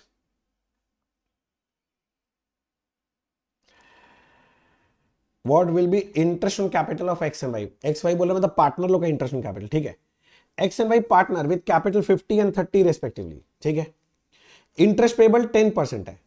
सुना, अगर 50 का 10% करोगे और इसका भी 10% करोगे तो ये बनेगा 5,000 एंड 3,000, यानी 8,000 ये इंटरेस्ट होना चाहिए. बट रुको, if the profit earned by the firm is 4,800. लो कर लो बात, आ गया स्पेशल केस. प्रॉफिट है ही तुम्हारे पास 48, किंतु तुम्हारा इंटरेस्ट आ रहा है 8,000. तो मैंने लॉ बता रखा है ये वाला बात. If the profit is insufficient to pay interest on capital then the available profit should be apportioned between the partners x and y in their capital ratio 5:3. तो 4,800 को 5:3 में बांटना पड़ेगा. 4,800 को 5:3 में बांटिए, तो 48 डिवाइडेड बाई 8 इंटू 5. इसका आएगा 3,000, इसका आएगा 1,800. ये बांटेंगे पार्टनर लोगों में प्रॉफिट किस नाम से? इंटरेस्ट ऑन कैपिटल के नाम से. तो अब इंटरेस्ट ऑन कैपिटल 5,000 3,000 नहीं है, it is 3,000 and 1,800. 3,000 and 1,800. 3,000 and 1,800. मेरे साथ पार्टनरशिप कर रखा है तो ये सब मैं तो भर भर के बताता हूं. 3,000 एंड 1,800 आ गया ना. ये हम कॉन्सेप्ट नंबर 9 या 10 पढ़ाया था, याद करो, जनरल पार्टनरशिप में। नेक्स्ट आगे, अब थोड़ा मैथमेटिकल कैलकुलेशन का सम पूछ रहा है। देखो, find the new profit sharing ratio, new ratio मांग रहा है। X Y Z are partner 3:1, तो एक्स वाई जेड 3 पार्टनर है, इसका रेशियो था 3:2:1, मतलब 3/6, 2/6 और 1/6। W इज एडमिटेड फॉर 1/6, नया पार्टनर W आ रहा है 1/6।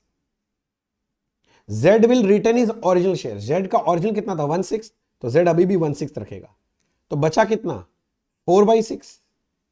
तो X और Y आपस में अपने म्यूचुअल रेशियो डिवाइड करेंगे, उनका म्यूचुअल रेशियो क्या है 3:2, मतलब इसमें से X 3/5 ले जाएगा और Y 2/5 ले जाएगा। इसको करेंगे तो 12/6 5 30, ये होगा 8/30। 5/5 से मल्टीप्लाई कर लीजिए बेस सेम करने के लिए, 5/30 एंड दिस इज 5/30, तो न्यू रेशियो का 12:855, 12:855 न्यू रेशियो हो जाएगा, बस 12:855, ये रहा 12:855। इजी क्वेश्चन है। ये सब तो रेशियो प्रपोर्शन का सम है, पार्टनरशिप का लोग नाम दे देता है, क्लास 4-5 में रेशियो में ये सब चीज सिखाता है। 4 में नहीं, सॉरी 5 में सिखाता है रेशियो, राइट, उसमें आ जाता है ये सब। आगे पढ़ो। A B are currently partners in a firm sharing profit loss in the ratio 4:3। ठीक है, सैक्रिफाइसिंग रेशियो मांग रहा है, तो सुनो ना, ए और बी ओल्ड रेशियो 4/3, मतलब 4/7 and 3/7। C is admitted and after his admission new profit sharing ratio ABC 5:3:2, तो न्यू रेशियो दे दिया 5:3:2, न्यू रेशियो मतलब 5/10, 3/10 एंड 2/10। सैक्रिफाइसिंग रेशियो मांग रहा है, तो माइनस कर लो ना, तो माइनस अगर करने जाओगे तो बेस 70 बना लो, 10 होने से 40 माइनस 35, एक जन का शेयर है 5/70, दूसरे आदमी का 70 लोगे तो 30 माइनस 21, 9/70, तो रेशियो बनेगा 5:9, सैक्रिफाइसिंग रेशियो। कुछ है? हाँ यही तो है, 5 और 9 को स्टाइल से लिखा है 09, 09 का मतलब 9 ही होता है, इतना तो पता ही होगा। 5:09 हो गया। Old ratio minus new ratio करके निकालते हैं ना सैक रेशियो, बस। अच्छा, the share of profit or loss of partner in absence of oral और रिटन अग्रीमेंट विल बी, कोई अग्रीमेंट नहीं है पार्टनर तो इक्वल होगा प्रॉफिट शेयरिंग रेशियो, पहला ही ऑप्शन है, दिखाई दे रहा है। In absence of specific provision in partnership deed at what rate interest on capital partner will be allow, interest on partner allow होना ही नहीं चाहिए, और इन लोग का क्वेश्चन गलत है। देखो 8, 10, 6, 11 दिया और ये लोग आंसर में 6 दिया है, 6 तो इंटरेस्ट ऑन लोन का होता है, इसका मतलब ये क्वेश्चन में टाइपिंग मिस्टेक था, इंटरेस्ट ऑन लोन होना चाहिए, ठीक कर लेना क्वेश्चन को, क्वेश्चन में टाइपिंग एरर था इन लोग का गधेड़ा का। इंटरेस्ट ऑन कैपिटल अगर डीड साइलेंट है तो दिया ही नहीं जाएगा, पार्टनरशिप एक्ट बोलता है। हाँ, इंटरेस्ट ऑन पार्टनर्स लोन के लिए था, इंटरेस्ट ऑन पार्टनर्स लोन के लिए था कि भैया 6%, तो ये इंटरेस्ट ऑन लोन है उसका 6%, क्वेश्चन में मिस्टेक था। यही सब छोटा छोटा गलती करता है और बच्चा लोग बेचारा कंफ्यूज हो जाता है, इसीलिए कराना पड़ रहा है मेरे को। चलो कोई बात नहीं। Calculate the value of goodwill under capitalization method, capitalization method का फॉर्मूला पता है? गुडविल निकालने के लिए super profit divided by NRR होता है। पहले सुपर प्रॉफिट निकालना है, सुपर प्रॉफिट कैसे निकालते हैं? उसके लिए आपको लेना पड़ता है एवरेज प्रॉफिट, एवरेज प्रॉफिट पहले ही दे दिया है 372, minus normal profit, total capital 68 है, लाइबिलिटी 42 है, तो इन दोनों को माइनस करके तो कैपिटल मिल जाएगा, तो 68 लाख माइनस 42 लाख करने से आएगा 26 लाख का कैपिटल। एनआरआर 12% है, कैपिटल एम्प्लॉयड का 12% करोगे तो नॉर्मल प्रॉफिट निकलेगा पहले, तो नॉर्मल प्रॉफिट 3 बार आ गया, तो सुपर प्रॉफिट कितना आ गया, दोनों का डिफरेंस ले लो 60,000, ये सुपर प्रॉफिट है। और गुडविल निकालना है तो हमने बोला था पहले सुपर प्रॉफिट लीजिए, उसको एनआरआर से डिवाइड कर दीजिए, तो 60,000 को 12% से डिवाइड करेंगे तो आंसर आएगा 5 लाख, तो आपका गुडविल यहां पर है 5 लाख। देख लो super profit by NRR. Super profit कैसे निकाला समझ गया? Average profit minus normal profit. Normal profit कैसे निकलता है? Capital employed into NRR. Capital employed तुम कैसे निकाला? Asset minus liability. बढ़िया सम है, इसको ठीक से कर लेना मुन्ना, ये बढ़िया सम है। हमको लग रहा है एग्जाम में आ जाएगा, पता नहीं, हमको ऐसा लग रहा है एग्जाम में आ जाएगा ये। 5 लाख ऑप्शन नंबर ए है, ठीक है। ओके नेक्स्ट बोलता था profit of last 3 years this this, find goodwill 2 year purchase. कुछ नहीं बोला तो एवरेज प्रॉफिट मेथड लो। तो पहले एवरेज प्रॉफिट निकालो, 42, 39 एंड 45। कोई ट्रेंड नहीं है तो सिंपल एवरेज लोगे, 42 प्लस 39 प्लस 45 डिवाइडेड बाई 3, तो एवरेज प्रॉफिट 42। तो गुडविल हो जाएगा आपका 42,000 multiplied by number of years purchase 2, 84,000 होना चाहिए गुडविल। तो 92 का आंसर है 84 ये रहा ऑप्शन नंबर 2। ये तो लल्लू क्वेश्चन है, लल्लू लाल। पार्टनरशिप में मैं तो एक पूरा 1.5 क्लास आपका लिया था, याद है, गुडविल वैल्यूएशन लेके। जो लोग कर रखे वो लोग जानता है। चलो ठीक है, ये भी हो गया। Excess of average profit earned by firm over is normal profit. अभी तो बताया था average profit minus normal profit होता है super profit. Total profit super profit, super profit, super से ऊपर वाला प्रॉफिट। आ गया, बस 93 पहुंच गए, बस थोड़ा सा है, 40 हो रहा है, बस अभी खत्म करेंगे। Which of the following should be valued compulsorily at the time of admission of the partner. Goodwill value करना compulsory, option number A. X and Y profit sharing ratio 4:3। तो बोल रहा है एक्स वाई पार्टनर है, 4:3 मतलब x का 4/7, इसका 3/7 है। दे एडमिट जेड, नया पार्टनर जेड आ गया इन इज फर्म विथ 3/7, इसका शेयर 3/7 है। विच ही गेट्स 2/7 फ्रॉम एक्स, तो एक्स से निकाल दो 2/7, एंड 1/7 फ्रॉम वाई, तो 1/7 यहां से निकाल दीजिए। तो कितना बचेगा? ये बचा 2/7, ये बचा 2/7, और ये हो गया 3/7। तो रेशियो हो गया 2:2:3। ऐसा कोई ऑप्शन है? हाँ, option number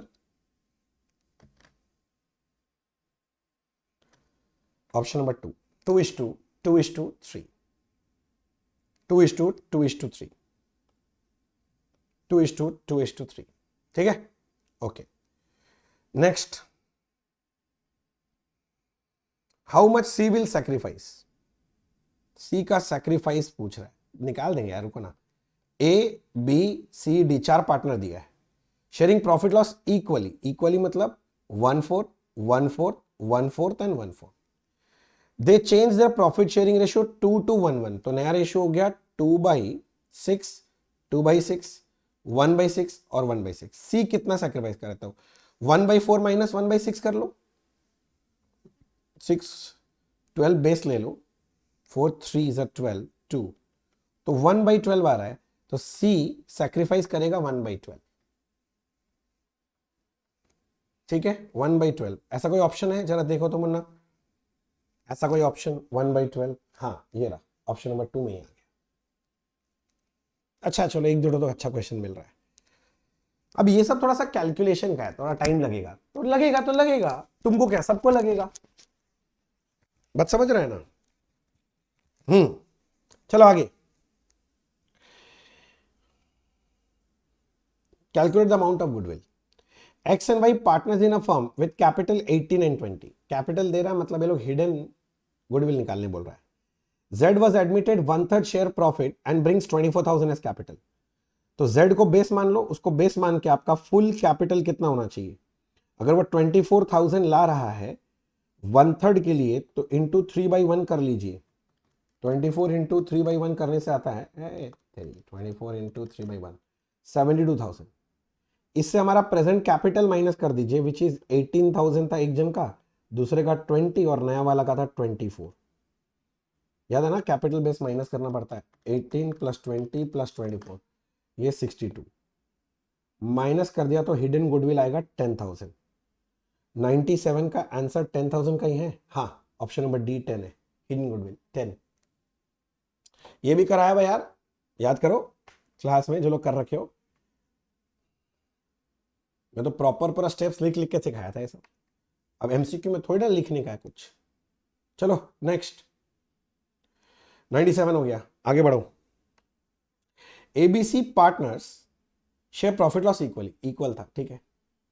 A retires and goodwill appearing the books 3000, पहले से 3000 बुक्स में है, मतलब ए बी और सी को इसमें से अपना अपना शेयर मिल गया बुक्स में अगर है तो, एंड इज वैल्यू 6000, अगर 6000 तो कितना बढ़ गया, 3000 का बढ़ गया, इसका अकाउंटिंग करना है, तो ए को कितना क्रेडिट दोगे, इक्वल शेयर है, अगर 6000 हो गया, पहले 3000 है, तो इंक्रीज इन गुडविल 3000 है, जिसमें पूछ रहा है ए का, तो ए का शेयर है 1/3, तो ए को कितना से क्रेडिट करोगे फर्दर, तो फर्दर 1000 से क्रेडिट करेंगे, क्या ऑप्शन है 1000, देख तो 1000, हाँ ऑप्शन नंबर डी, 1000 से क्रेडिट कर देना, हो गया।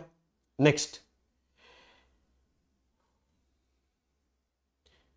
ABC are partners with a firm of 1,75,000 and 50, इनका कैपिटल दिया हुआ है, ठीक है।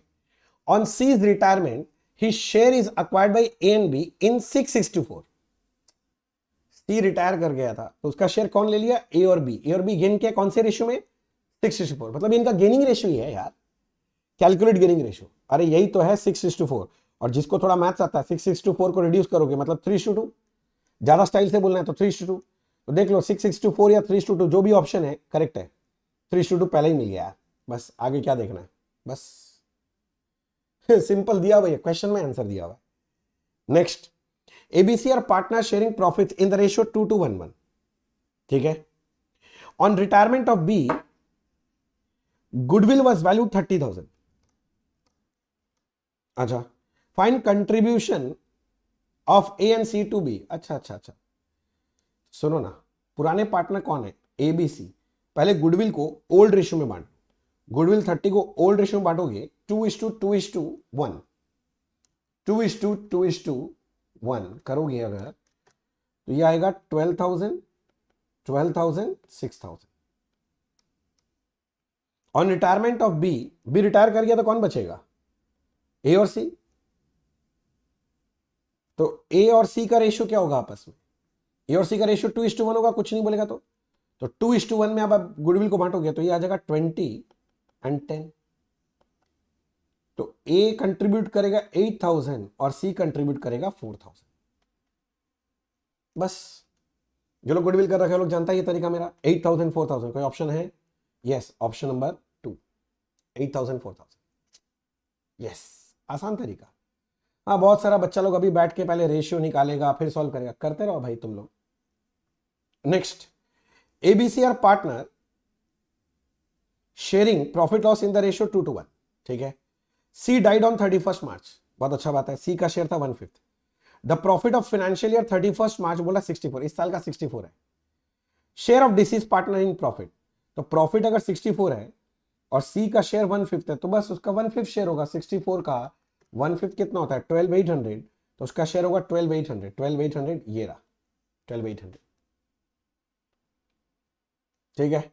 नेक्स्ट, ला और कौन है, नेक्स्ट बोल रहा है when goodwill is withdrawn by partner dash is credited, जब पार्टनर विड्रॉ करता है तो एंट्री होता है partners capital account debit to cash account, dash is credited, cash is credited, cash credit होगा, पहला ही ऑप्शन है कैश इज क्रेडिटेड। नेक्स्ट, ये क्वेश्चन थोड़ा सा टेक्निकली गलत है, फिर भी हमको आंसर देना हम देंगे। When goodwill is written off after admission of partner, in which ratio it is transferred to capital? आजकल तो रेज राइट ऑफ होता ही नहीं है, पहले होता था, आजकल तो कैपिटल एडजस्टमेंट एंट्री होता है गुडविल का, अकाउंटिंग स्टैंडर्ड बोल रखा है, किंतु लोग पुराना क्वेश्चन पूछ रहा है कि राइट ऑफ करेंगे तो रेज होता है ओल्ड रेशियो में, याद रखना गुडविल अगर कभी रेज करना है तो ओल्ड रेशियो में होता है, और जब राइट ऑफ करने बोलता है तो वो न्यू रेशियो में होता है। तो ये लोग बोला एडमिशन के बाद जब राइट ऑफ करोगे तो कौन सा रेशियो लोगे, तो आंसर है new ratio, new profit sharing ratio होना चाहिए, ये बता दिया, बस दिमाग में रख लेना, रेज ओल्ड रेशियो में, राइट ऑफ न्यू रेशियो में। ये लोग बोला राइट ऑफ किस में होगा, तो मैंने बोला न्यू रेशियो, टेक्निकली ये क्वेश्चन पूछना नहीं चाहिए इनको। अच्छा, section 32 of Indian partnership act, partner कैसे रिटायर हो सकता है पूछ रहा है, with the consent of all existing partner, हाँ, in accordance with an express agreement by the partner, हो सकता है, by giving a written notice to all other partner of his intention to retire in case of partnership at will, हाँ हो सकता है, all of this, तो answer है all of this. Theoretical question है, तो लॉ का क्वेश्चन है, टेक्निकली अकाउंट्स में ही पूछ रहा है। चलो बढ़िया है। Next, advertisement expenses are apportioned among department in the proportion of, advertisement expense department, advertisement sales से related है, sales ratio, sales of each department, सही है। next, which one is or are method of accounting of branches, final account method, हाँ होता है, debtor method होता है, stock debtor होता है, ऑल ऑफ दिस, हाँ तो ये ऑल ऑफ दिस होना चाहिए, है ना। इंडिपेंडेंट मेथड भी है ये लोग, तो ये तीनों मेथड जो दिया है सब डिपेंडेंट का नाम दिया है। चलो next 107, bad debt are apportioned among department in the proportion of, bad debt sales से रिलेटेड, सेल्स रेशियो, पहला ही ऑप्शन है। अच्छा, stock reserve on closing stock निकालने बोला, ठीक है पढ़ लेते हैं। Goods are transferred from X to Y at a price so as to include profit 33.33 on cost, CP IP load, load है 33.33 ऑन कॉस्ट, कॉस्ट 100 है तो IP 133.33। If the value of closing stock with Y 48, closing stock कितने का पड़ा हुआ है 48, ये तो इनवॉइस प्राइस है, इनवॉइस प्राइस से डिवाइड कर दीजिए, लोडिंग चाहिए लोडिंग से मल्टीप्लाई कर दीजिए, तो आंसर है 12,000, ऑप्शन नंबर ए, लोडिंग 12,000 है इसमें।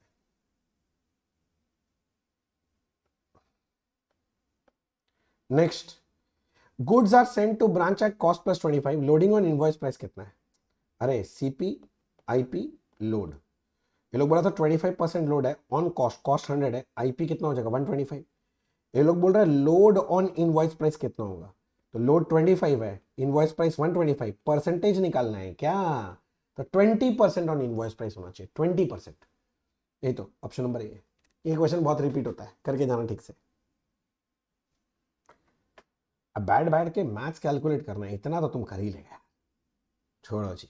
Next, in hire purchase system cash price plus interest, इसको बोलता है hire purchase price, is known as hire purchase price, hire purchase price, option number 3, hire purchase price.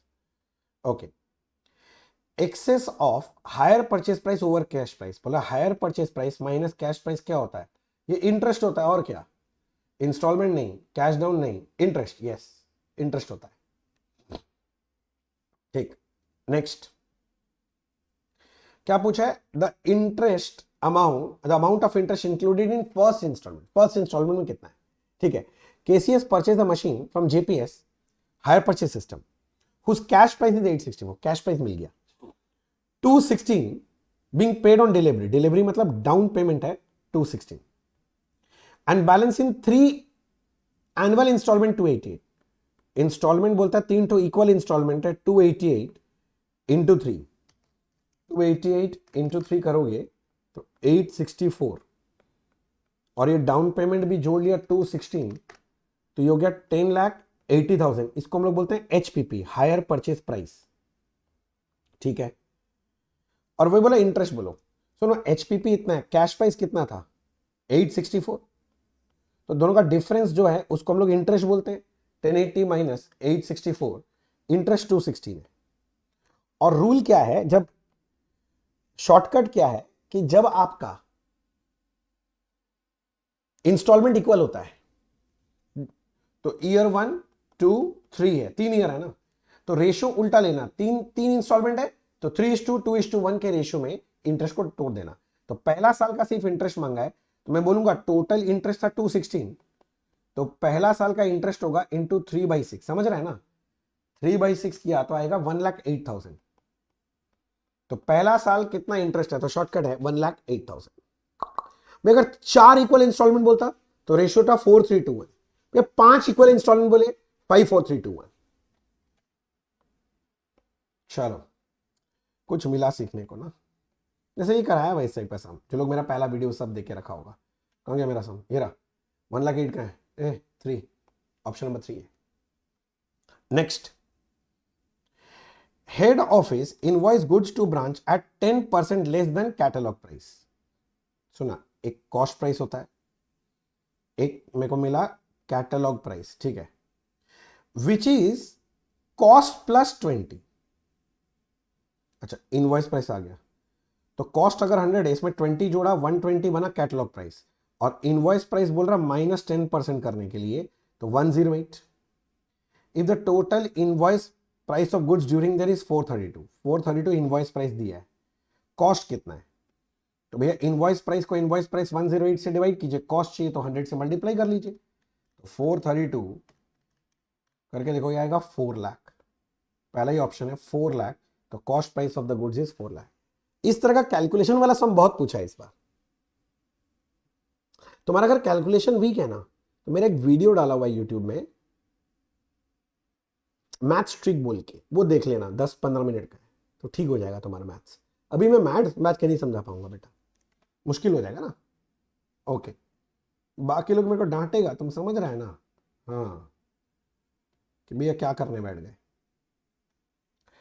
चलो next, goods are sent to branch at cost +50, loading on invoice price, वही वाला question है, CP IP load, load 50 है, on cost price, cost 100 है, तो IP 150। इस बार बोला load on invoice price, तो लोड तो मेरा 50, इनवॉइस प्राइस 150, परसेंटेज के लिए इनटू 100, तो लोडिंग ऑन इनवॉइस प्राइस है 33,130 या 33.33, ऑप्शन है यही तो 33.33 है ना ऑप्शन, लगा दो यार। सिमिलर टाइप का क्वेश्चन अभी ऊपर किए थे जिसमें 20% आंसर आया था, सेम क्वेश्चन है। Okay next, the head office of a company send goods to its branch 150% of cost price, है ना, सीपी आईपी लोड, ये लोग बोला कॉस्ट 100 है तो इनवॉइस प्राइस 150 है, तो ऑब्वियसली लोडिंग 50 है। If the value of the goods receive by branch is 750, what is the cost of the goods, goods receive मतलब इनवॉइस प्राइस है, तो बोला कॉस्ट कितना है, इनवॉइस प्राइस को इनवॉइस प्राइस से डिवाइड करो, कॉस्ट से कॉस्ट से मल्टीप्लाई करो, ये करने से कितना आएगा 5 लाख, 115 में 5 लाख है, हाँ लास्ट ऑप्शन है 5 लाख। बस ये इन लोग का फेवरेट काम है, जहां भी आई इनवॉइस प्राइस और लोडिंग वाला होता है ना, ये सब बहुत पूछता है। अच्छा, calculate the claim average clause, अच्छा क्लेम निकालने का फॉर्मूला याद है, net claim actual loss into policy value divided by closing stock on the rate of fire, याद है ना। बस गुड्स कॉस्टिंग 2 लाख, वेर होगा वेर, थोड़ा WER, were insured for 1 lakh, तो मेरे पास 2 लाख का सामान था, इंश्योरेंस लिया 1 लाख, तो 2 लाख है, closing stock on the rate of fire, मेरा बात समझो 2 लाख, और पॉलिसी वैल्यू कितने का था 1 लाख, चलो ठीक है, out of which 3/4 were destroyed by fire, तो 2 लाख में से 3/4 डिस्ट्रॉय होता है, एक्चुअल लॉस कितना होगा 2 लाख का 3/4, 2 लाख का 3/4 कितना होता है 1,50,000। बोलता calculate the amount of claim, निकाल ले भाई, ये तो रेडी है 75,000, तो अमाउंट ऑफ क्लेम 75 है, फायर इंश्योरेंस क्लेम से पूछ रहा है ये क्वेश्चन, 75, बस आ गया। सेम क्वेश्चन है 117, बस कंफ्यूज करने के लिए लोग स्टॉक के जगह पर कुछ और लिख दिया है, क्या लिख दिया, plant, a plant worth 80 has been insured for 60, तो ये मेरा पॉलिसी वैल्यू है, प्लांट था 80 का, 80 का मतलब वही closing stock on the rate of fire, ऐसे सोच लो। The loss on account of fire is 50, तो एक्चुअल लॉस हो गया था 50, insurance company will bear loss to the extent of, तो सुनो एक्चुअल लॉस पॉलिसी वैल्यू 60 और प्लांट था कितने का 80, तो 50,000 इंटू 60/80। अब हमको पता है बहुत सारा बच्चा लोग चिल्लाना चालू करेगा, सर आउट ऑफ सिलेबस है, हमारा तो लॉस स्टॉक है, तो बुद्धि लगा के सॉल्व नहीं हो सकता तुमसे, और पूरा दुनिया वही चिल्लाएगा, क्या जरूरत है भाई, बुद्धि लगा लो 37,500, तो फिर तुम किस बात का सीनियर स्टूडेंट से, तुमसे अगर इतना बुद्धि नहीं लगता है तो किस बात का, तुम कंपनी में जाएगा बोलेगा मेरा सिलेबस में नहीं था, नालायक। चलो नेक्स्ट, स्टैंडर्ड टर्नओवर का मतलब क्या है, स्टैंडर्ड टर्नओवर का मतलब है जो इंडेमनिटी पीरियड होता है, लॉस पीरियड, वही वाला पिछले 12 महीना में। तो मेरे ख्याल से ये ऑप्शन है, turnover during the period of 12 months immediately before which corresponding the indemnity period, option number 2, बाकी ऑप्शन तुम पढ़ लो बैठ के। नेक्स्ट, डिपार्टमेंटल अकाउंटिंग हेल्प्स, क्या चीज में हेल्प कर रहा है, बोलता है evaluation of trading result of department separately, department wise profit पता चल जाता है, हाँ। Effective planning and control on each department, हाँ प्रॉफिट पता चलेगा तो कंट्रोल आ जाता है, बोथ 1 and 2 दोनों सही है, नन ऑफ दिस नहीं, बोथ 1 and 2 दोनों सही है। Next,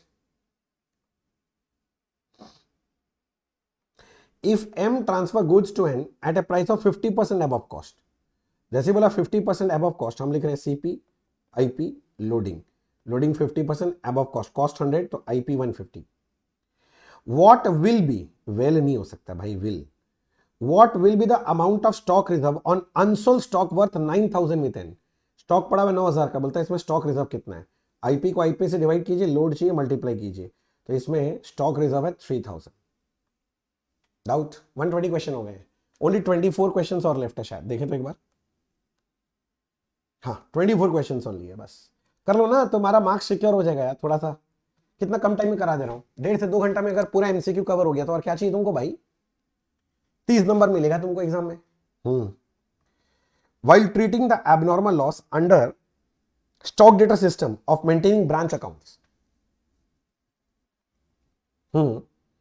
loading on abnormal loss का जगह, अरे एबनॉर्मल लॉस का याद है हम लोग 2 पार्ट करते थे आईपी का, एक प्रॉफिट का पोर्शन होता था जिसको हम लोग ब्रांच एडजस्टमेंट में डालते थे, और कॉस्ट पोर्शन ब्रांच पीएल में डालते थे. तो वही बोला है कि लोडिंग का जगह, लोडिंग जाएगा ब्रांच एडजस्टमेंट में, branch adjustment. Next, under data system of maintaining branch accounts, हाँ, which of the following appear in branch, कौन सा ब्रांच में दिखाई देगा, कौन सा मेथड, डेटा. सुना, डेटा में आता है opening balances, closing balances, to GSTB by GSTB, to cash by cash, बस. क्रेडिट परचेज नहीं आता है. गुड्स रिटर्न बाई डेटर ना, डेटर वाला नहीं आता है. गुड्स रिटर्न बाई डेटर ना, नहीं आएगा. Goods and to branch, yes आएगा. टू जीएसटीबी आता है ना, to goods and to branch, वही है. नेक्स्ट, ब्रांच, ये थोड़ा टाइपिंग मिस्टेक है, ठीक कर लेना, नोट नहीं होगा, इंस्टीट्यूट गलती करके रखा है, मैं करेक्शन करा दे रहा हूं. Branch keeping full system of accounting, ये होता है इंडिपेंडेंट ब्रांच. जो लोग खुद से किया होगा वो यहां कंफ्यूज हो गया होगा. Next, assets are generally repossessed at mutually agreed value, value agreed value में होता है रिपोजिशन. अच्छा जी, बोलता है CB point sells computer on hire purchase basis at cost plus 25, ठीक है. Terms of sales are 10,000 down payment, तो बोलता है DP 10,000 and 8 monthly installment of 5,000, ये हो गया 40,000. तो मतलब ये तो हायर परचेज प्राइस हो गया 50,000. बोलता compute the hire purchase price cover computer, तो hire purchase price 50,000, down payment plus installment करने का समय, ये सबके लिए 2 नंबर देता है इंस्टीट्यूट तुमको. वापस आया compute interest of second year, वो उसी टाइप का समय जैसे तो नहीं आया था अभी पहले साल का, वैसा ही है, पढ़ते हैं. On 1 April 22 a car company sold to A brothers a motor car on hire purchase basis. Total hire purchase price was 460, मिल गया मेरे को, हायर परचेज प्राइस 460 मिल गया, विद डाउन पेमेंट 160, ठीक है. Balance amount was to be paid in 3 annual instalment of 1 lakh each. 1 lakh each मतलब equal instalment हो गया. जैसे इक्वल इंस्टॉलमेंट है 3 तो 3:2:1 के रेशियो में तोड़ेंगे इंटरेस्ट को. सेकंड ईयर का कौन सा 2. The first instalment payable on इतना, ठीक है. कैश प्राइस 4 लाख है, तो कैश प्राइस अपना 4 लाख है, दोनों का डिफरेंस इंटरेस्ट है 60,000. और मैंने बताया था ईयर 1, 2, 3 इक्वल इंस्टॉलमेंट है तो रेशियो है 3:2:1. सेकेंड ईयर का पूछा था तो 60,000 इंटू 2/6 कर देना, तो 20,000 का इंटरेस्ट है. Option number B 20,000.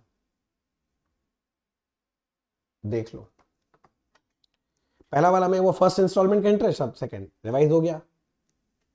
इंस्टीट्यूट भी रिवाइज करा ही देता है पूरा एकदम, मतलब 2 बार कर लो रिवाइज हो जाएगा तुम्हारा. हो गया, चलो नेक्स्ट. वापस से वही पूछ रहा है, calculate the amount of claim. Amount of claim, net claim निकालने का फॉर्मूला दिमाग में रखो, actual loss into policy value divide by closing stock on the rate of fire.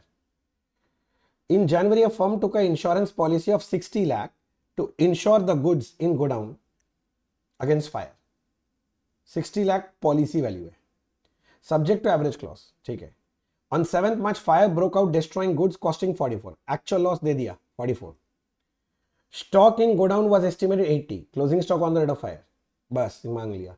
तो एक्चुअल लॉस कितना होता तुम्हारा 44, पॉलिसी वैल्यू कितना था रे 60, क्लोजिंग स्टॉक 80, 44 इंटू 60 बाई 80, तो तुम्हारा आ रहा है 33 लाख, आंसर है 33 लाख नेट क्लेम, 33 लाख, ये रहा ऑप्शन नंबर 3, 33 लाख। मतलब नेट क्लेम ये लोग इंडिकेट करना चाह रहा है, नेट क्लेम निकालने का सम देगा ये लोग इस बार, कर लेना। Accounting standard in India is issued by ICI, institute of chartered accountants of India. Yes, इसमें कौन सा बतौला है लो।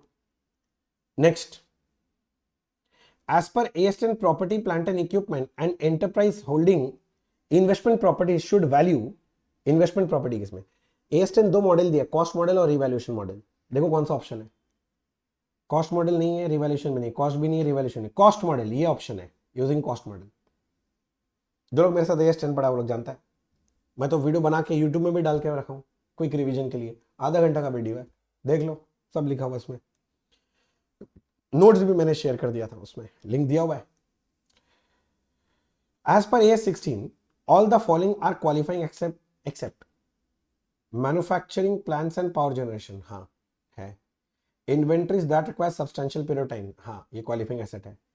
Asset those are ready for sale, no it is not a qualifying asset, यही पूछा था कौन सा क्वालिफाइंग नहीं है। Next, all of the following cost are excluded while computing value of inventory except selling distribution, नहीं लेते, allocation of fixed production overhead based on normal capacity, yes ये लिया जाता है, एबनॉर्मल नहीं लिया था, ऑल ऑफ द अबव होगा नहीं, ये ऑप्शन है। चलो इसके बाद विच of the following is not a fundamental accounting assumption, ये पहले भी आया था क्वेश्चन।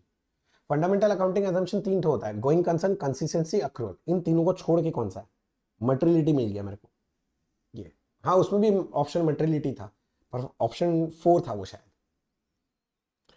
अच्छा, as per AS1 disclosure of accounting policies where a company should disclose its accounting policy, accounting policy दिखाया जाना चाहिए नोट्स टू अकाउंट्स में, नोट्स टू अकाउंट्स ऑप्शन है, हाँ लास्ट ऑप्शन है, in the notes of financial statement. Full form of IFRS, international financial reporting standard, Indian नहीं, international financial reporting standards 2।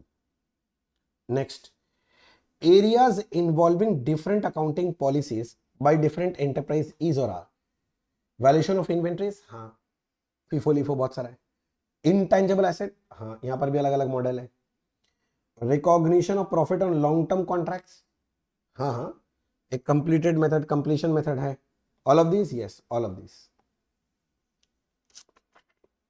ठीक है।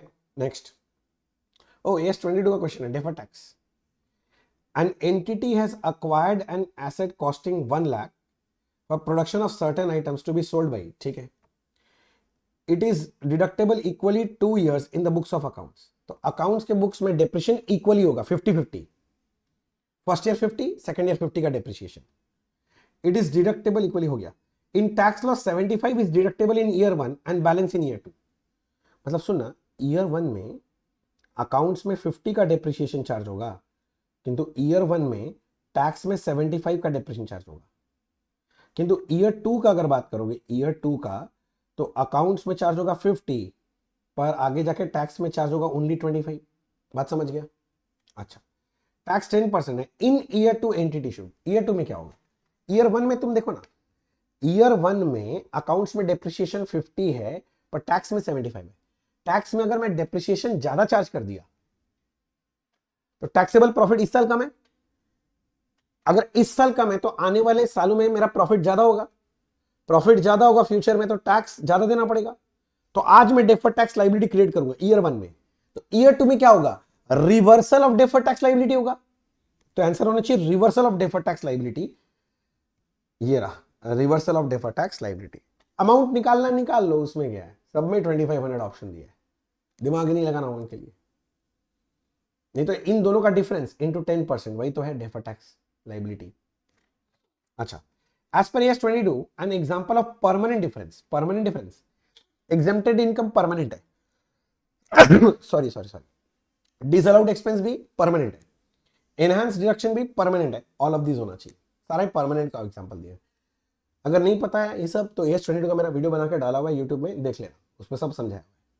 Next, borrowing cost include, borrowing cost का मतलब होता है इंटरेस्ट का खर्चा, डिबेंचर इंटरेस्ट आएगा, प्रेफरेंस डिविडेंड इक्विटी डिविडेंड नहीं आता है, क्लियरली नोट्स में बताया हुआ है मेरा। नेक्स्ट AS16 का भी वीडियो देख लेना। Grant which are in the nature of promoter contribution, AS12 बोल रहा है। आर कौन सा अप्रोच में अकाउंटिंग होता है? Capital approach accounting. ये रहा ऑप्शन, कैपिटल अप्रोच। बस खत्म होने वाला है, 3 तो और है, बस बस बस बस। ये रहा आगे, बस देखो 10 lakh grant receive for asset, asset का लाइफ बोलता है 10 ईयर्स है, ठीक है। Income credited to PL account every year under deferred income method. ओ, डिप्रिशिएबल फिक्स एसेट का जो डेफर्ड मेथड है उसमें है, तो बोला डेफर्ड इनकम हर साल कितना जाएगा? मैं नहीं बता सकता। क्यों? क्योंकि हम लोग ग्रांट को डेफर करते हैं in the proportion of depreciation. और भैया डेप्रिसिएशन का मेथड बताया नहीं कि SLM के WDVM कैसे बताएं? 1 लाख नहीं, depends on depreciation method use. Yes, depends on depreciation method use. SLM बोलता तो तुम 1 लाख करता, SLM बोला नहीं है ना, मुन्ना ब्लफ कर दिया। अच्छा, according to AS11 foreign exchange, the difference between forward rate and exchange rate at the date of transaction should be. तो दोनों का डिफरेंस या तो इनकम होगा या तो अपना लॉस होगा, मतलब प्रॉफिट होगा लॉस होगा, बुक कर लेना चाहिए तुरंत। तो इग्नोर्ड नहीं, रिकॉग्नाइज्ड एज इनकम और एक्सपेंस। यस, ये बस एडजस्टेड शेयर होल्डर इंटरेस्ट नहीं होगा, नन ऑफ दिस भी नहीं हो सकता। Next AS11 monetary item exclusive. Monetary item याद है ना किसको बोलते हैं? Which are fixed in terms of receivable और पेबल, वो मॉनिटरी आइटम है। Cash monetary, receivable monetary, payable monetary, inventory नहीं, ये एक्सक्लूड कर दिया जाता है क्योंकि इसके ऊपर क्लोजिंग स्टॉक के ऊपर क्लोजिंग रेट, ओपनिंग स्टॉक के ऊपर ओपनिंग रेट लगता है, अलग अलग रेट लगता है। याद है ना AS11? ओके, बस खत्म। तो मुन्ना मैं फटाफट करके आपको ये करा दिया जिससे आपको ज़्यादा टाइम नहीं लगे। जैसे थोड़ा सा टाइम मिले आप इसको एक बार वीडियो को देख लो। अगर वीडियो अच्छा लगा हो तो जरूर मेरे को बताना, अगर हेल्प हुआ हो तो जरूर मेरे को कमेंट बॉक्स में लिख के बताना। इस वीडियो को प्लीज़ अपने सारे CMA दोस्तों के साथ शेयर कर दें कि अभी भी कोई बच्चा जो लोग अगर MCQ नहीं पढ़ रखा है तो वो लोग अपना पढ़ ले। मेरा बात समझा? अगर अच्छा लगा तो कमेंट बॉक्स में जरूर बताएं, वीडियो को जरूर लाइक करें और इसको सारे CMA दोस्तों के साथ शेयर करें। चैनल सब्सक्राइब नहीं तो करें, आगे भी बहुत सारे इंपॉर्टेंट वीडियोस हैं। और फाइनल में भी तो मिलेंगे भैया, फाइनल में मैं CFR पढ़ाता हूँ, तो जिनको फाइनल में CFR के क्लासेस चाहिए मेरे पास आ जाना, मैं हेल्प कर दूंगा। ठीक है, चलो thank you so much and all the best for exam.